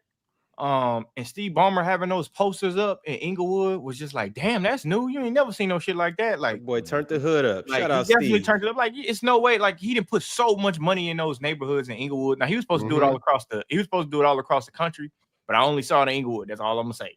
But all I'm gonna say is, No. I feel sorry for Chris Paul. He goes to them the first time, and then it's that Sterling stuff, and then he goes the second time, and it's Steve Ballmer stuff. This boy, Good point. 45 years old. Tough luck. Hey, you want to point out this one season? hey, Bullet Bill, I'm gonna be in the house this weekend, boy. I don't mess around with them YNs. You crazy motherfucker, boy. I'm staying in the house. Crime rate going up. That's crazy. Davo said you should do a fan call-in show where we get to call in for 5 to 10 minutes to debate topics. I am dying to cook Jokic versus Giannis with Swiper and Mars. We should do a money, call in for Why $5 to me? $10. What did I do? They know they believe you think Jokic is the best in the world, and so they want to argue with you. Doesn't everyone up here, other than Ox and Ron? Bulletproof? But you're more of a Chill. glazer than the other reporters. I think Jokic is the best player in the world. I don't think I've even been talking about Jokic that much. No, you haven't, but you were talking about him before I got on here. So Yeah, he just yapping, man. I'm good. I don't want to debate Jokic versus Giannis. I do think Giannis is very close. I'm but actually Jokic over it is- personally I too. ain't gonna lie. At this point, whatever. Yeah, your I preference is. declined. That sounds like a fan segment, the fan calling thing, but we already have that with the Hall of Fame Fridays. So, lock it. Hey, Once no, but look, but hold on, Basically, Gordon. you're telling him to become Gordon. a Hall of Famer, Yeah, like, and he can once- be like yeah. Bulletproof and come on the panel. Step your game Yeah, up. Shout out literally, Bulletproof. God damn, Bulletproof. You ain't got no. Look, and you actually bro, get to be up Jordan. here for more than you actually get to be up here for more than 5 to 10 minutes. Once So, once Ron Bulletproof said ain't got this nothing year, on, boy. said- God once damn. Ron You- said boy, you this year, see through Jordan, shit. that he thinks Giannis was better than Jokic in 2025. I said, this is no way this is a debatable topic. I would never engage with a debate about this. Ever. There's no way to win this. There's You're literally no right. way to convince And me. guess what else I'm not debating going into next season? Broncos, Seahawks, something dumb. I No. don't know, something- I don't know. Yeah, hey, Jokic and Şengün. That's crazy. Mars, you seen that work? You seen that work, Mars? Hey, Mars, Rockets FC up, huh? Yeah, I said it like a week ago. Şengün looking like he primed to have a really good season. That's why KD got to Really take. good Mark, that's why season. KD got to take the back seat. Here you go. You got to Hey, sit we- behind. Hey, his name ain't gonna be Baby Jokic no more. His name's just gonna be Şengün. Nah, Jokic's name is gonna be Baby Şengün. Şengün look Oh, good. God man. damn it. Şengün Little look Alfie, good. little I- Alfie. And Swiper, just so you know, the Yeah. Tampa Bay Rays had a decade, 10 straight years where they lost. Yeah, I know. It's embarrassing. One They're the Ron of the MLB. Just Like, losing, on average. losing, constantly losing, Terrible. constantly taking The L's. Colorado Yeah, bro. Ronnies? I could get with Yeah. that. Garbage. It's bad. It's bad news, bro. Teddy Hart said Cam Thomas versus Ben Gordon. Ben Gordon any day of the For week. real, but be I'll for take. real. I'll I take saw Ben Gordon saving people's lives in the playoffs. So Oh, now people are getting saved. Oh, Ben Gordon. God. Oh, my God. Here we go. He just ain't going to say Ben nothing. Gordon He is still fire. want black trucks and wherever he at in goddamn bumfuck Georgia, he don't want the black trucks to pull up out there because ain't nobody going to hear him scream. So, You a bum fuck? hey. So, you know. I love Tito- the comparison. Though. I love the comparison between Ben Gordon and Cam Ron, Thomas. you would thrive in Atlanta if you came down here. Certain parts So, too. I'm about to be in Atlanta. Yeah, In a boy. couple- Hey, Dave, You- hey, hey. Ron, get off that conversation. Swipe No, it over. Ron. Oh, I see what's going on here. Ron and his Leave that alone, DBL, Ron. and they gonna love you down here. Hey, leave that No, alone, sir. Ron. No, sir. Hey, I'm Swipe, not I got a gonna funny move joke on. about that, but I'll tell you in person. I ain't I gonna don't want to hear that joke. Not on the that air. shit hilarious. I was just there. Tito El Bandito They gonna call said, Ron. chill. Please. Tito El Bandito said, chill. You, Ron, and Ox, all in your primes. Add 3 inches in height. Do y'all win the Big 3 championship? And height is crazy. Well, number one. Ox would be what, 7 foot? Yeah, where Number one. 6'10". Okay, number one in our 6'4". prime, we wouldn't be playing in the Big 3. We'd be in the league. Damn. That's number one. If all 3 of us 3 inches taller, so I'm 6'7". Ox is 6'11". Ron is a little bit. If I was a 6'7" point guard, okay, we'd all be in the league. So there you Ron, you at 6'7", bro. The only thing keeping you guys out the league was your height. Hey, Ron, you were 3 inches taller. I'm gonna say the same thing. Yeah, I'm gonna say the same thing. You were Josh. It was more than that. I just wasn't good enough. Mars, if you 3 inches and you were 6'5", Josh Children for 6'7" too. Yeah, you have 3 inches Josh to me. I'm a Children's cool KD height. Now you have 3 inches to my height. Shit, Bro, Ron, hey, bro, if we added 3 inches to Mars would be what 6'9". 5'9", 5'9", 6'2". I'll be about 5'9". I'll be about 5'9". 5'9". If we had 3 inches to Bama, he would be Mars's height. Yeah, Bama will be about 5'5". I'm gonna be about 5'5". Twelve is on some bullshit today, boy. Oh yeah, There's no reason for him to set that up like that. There's no reason. yeah. Hey, nah, because Bama being 5'3" is really not no laughing matter, bro. Like that's it. But he can lift 400 pounds though. He good. 5'3". Bama's not 5'3". 5'2". He 5'1". For sure. All I know is Bama 5'1". Bama 5'2.5". He like 5'2". Y'all doing, Bama? That's crazy. It's bro. crazy just being that small and that strong, though. That's what's the craziest thing about it. But shout That out must be a hell of a pit bull, boy. I ain't gonna lie, boy. That must be a hell of a performance dog, boy. I'm telling you, boy, he'll drive your ass back as soon as you walk. No, I will say that wrong. If I was 6'4", bruh, off the edge at an outside linebacker, Yeah, that'd be insane. Gosh. Your That ass would would be be putting your crazy. fingers in the dirt. Oh my gosh, yeah, that's why I said edge. Definitely for sure would be an edge. For sure would be an edge. But Yeah, not that talk. would- But it's just because Would you be an edge? that's- I'm sorry, Ox. Go ahead. No. I was just gonna say what I always say, Chill. Another super chat about playing. I'm trying to figure out when are we gonna play some basketball. All these platforms always talking about hoop, and we can't get nobody to play some basketball. Bro, I know you and Dave done sent the word out by now at least a couple times. Not many Somebody They're platforms can hoop, scared. we got. It don't matter. Swipe. It's not even about that. It's just about if we're just so basketball, like we can get like open runs and just have fun and just get in the gym. No, bro. but if I can be Like, respectful though, there are a lot of bad bodies in podcasting games. So you know what I mean. It's well, I mean, but there's also guys that just like that used to hoop, just like that. sure. You know what I'm saying? Yeah, I'm for not a sure. professional basketball player, but I still love to play ball. I mean, And I think technically that you would- are. I think- You got paid I for think it. that would be fun for the community. Hey, I'll though. read the Like, next super chat. I got you. I think that'd be fun for the community, good It for the would be. community. We got to get together and play some basketball, yo. Mhm. Like I think that'd be fun, bro. I wish I could still play. Oh, You can still play. You just You working can still jeans. play. What? Yeah, bro. Take some jeans. Put some shorts on. Stop playing. Chill, I'm sure you're like 10 times better than me at your age. I'm sure of that. I just wish I could still play. I mean, you got a superpower. Wait, chill. Are you man. hurt? Do you hurt when you run now, or is it like you just don't? I got a want bad to- left knee. Yes, I got a bad left. All right, well that makes I do. sense. I got a bad right one. I got a Hey, bad but left. Amir, you got a superpower. You probably good out there. What? Anyways, I don't know what that means. I don't want to know.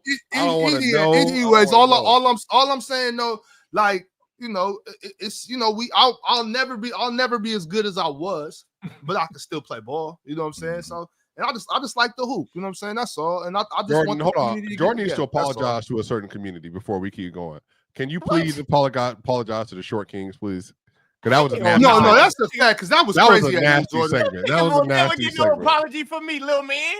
No, All right, hell so no.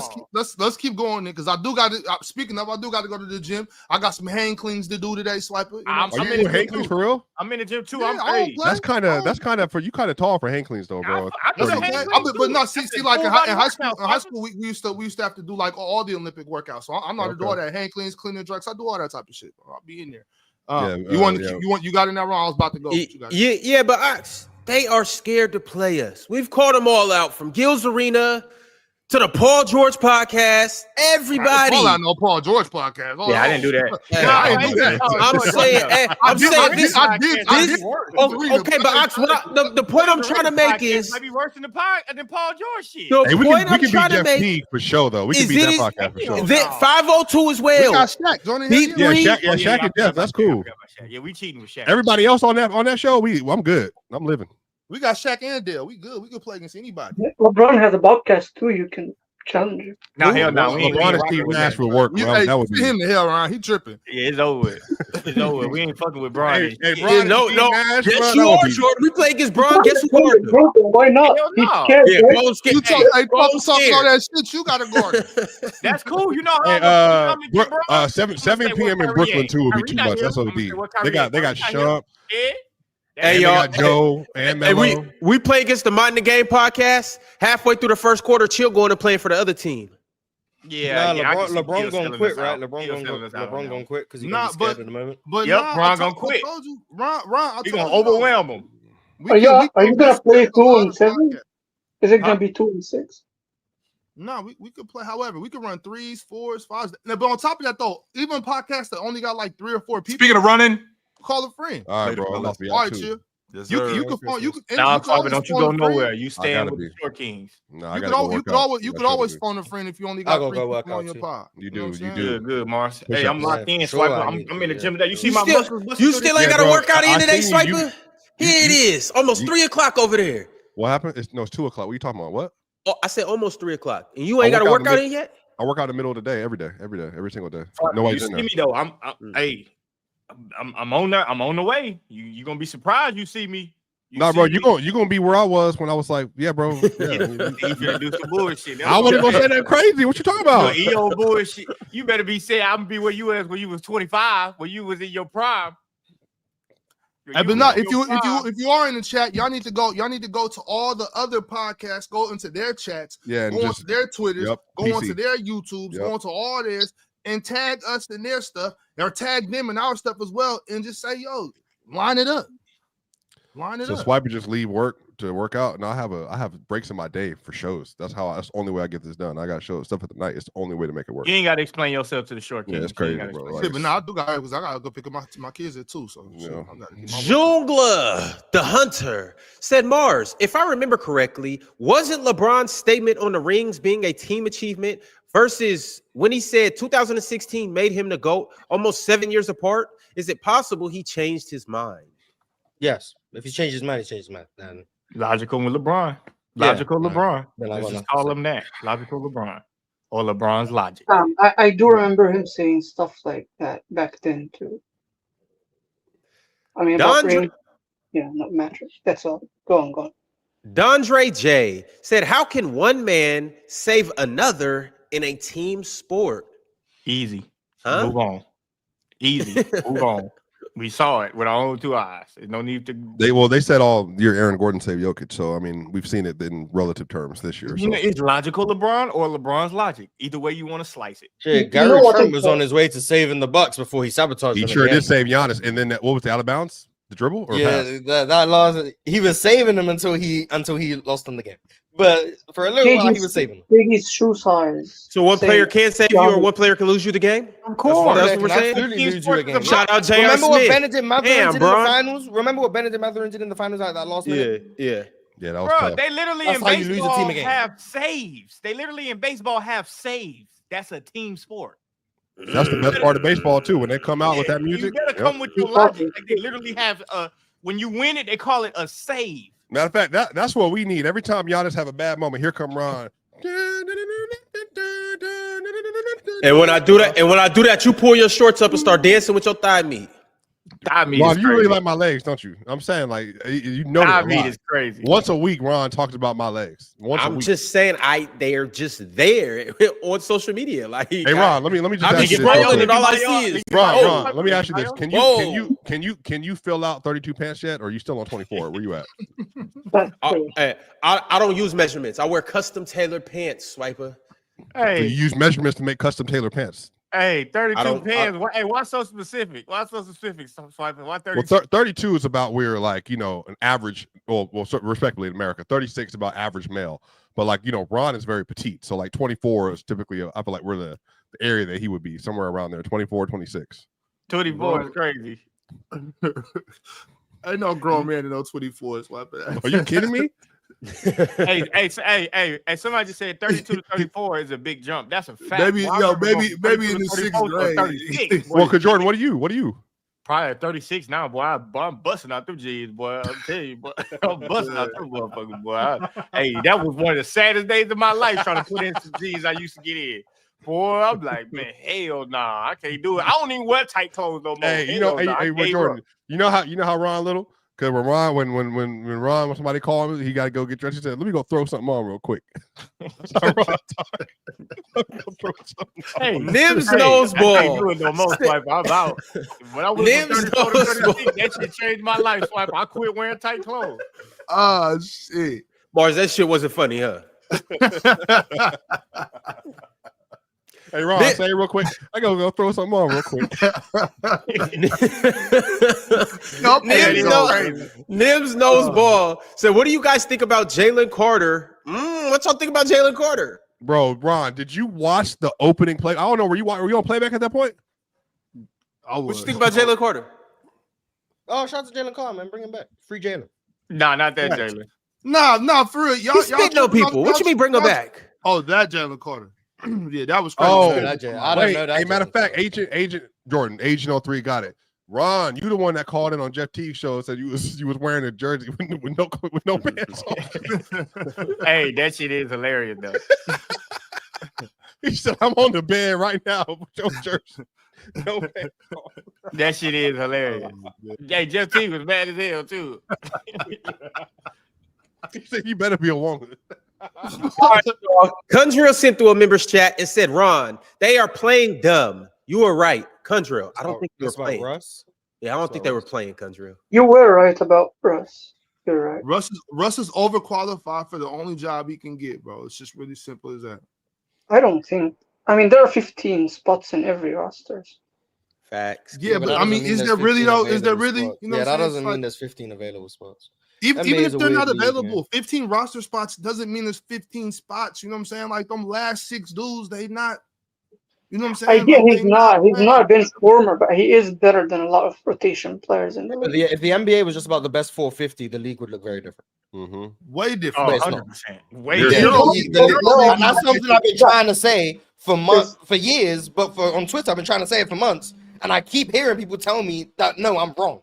The league is not the best 450 players in the world. It's just not. If you think it is, you're just wrong. I don't know what to tell you. I get your point, guys. It's like the top 45, and then the rest is kind of just how do you fit around the 45? That's the league. Like it's not. Yeah. Man, come on. You can't tell me Lexi Cleveland is better than Jonathan Miley. You crazy? Respectfully, shit. Russell Westbrook is not a bad foul and shit. You crazy? He's not a bad Russell Westbrook is a top 450 player on the planet at basketball.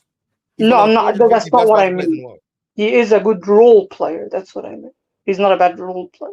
In the last 2 years, I agree with that. Yeah, I think Russell Westbrook's a good role player too. I agree with that. Like if we're putting him in the Gary Payton Jr. category, he needs to have a contract. All right, Oxtail. Yo, I'm right behind Ox. So unless y'all gonna stay and read these. Go ahead.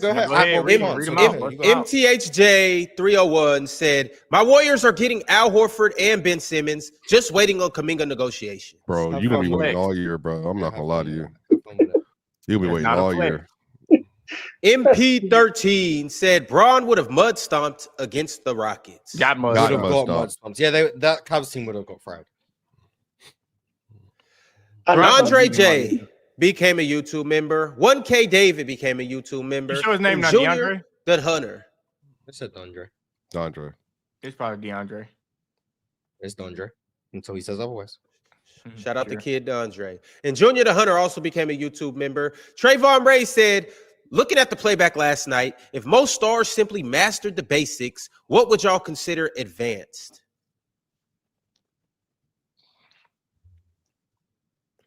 I mean, advanced is Kyrie.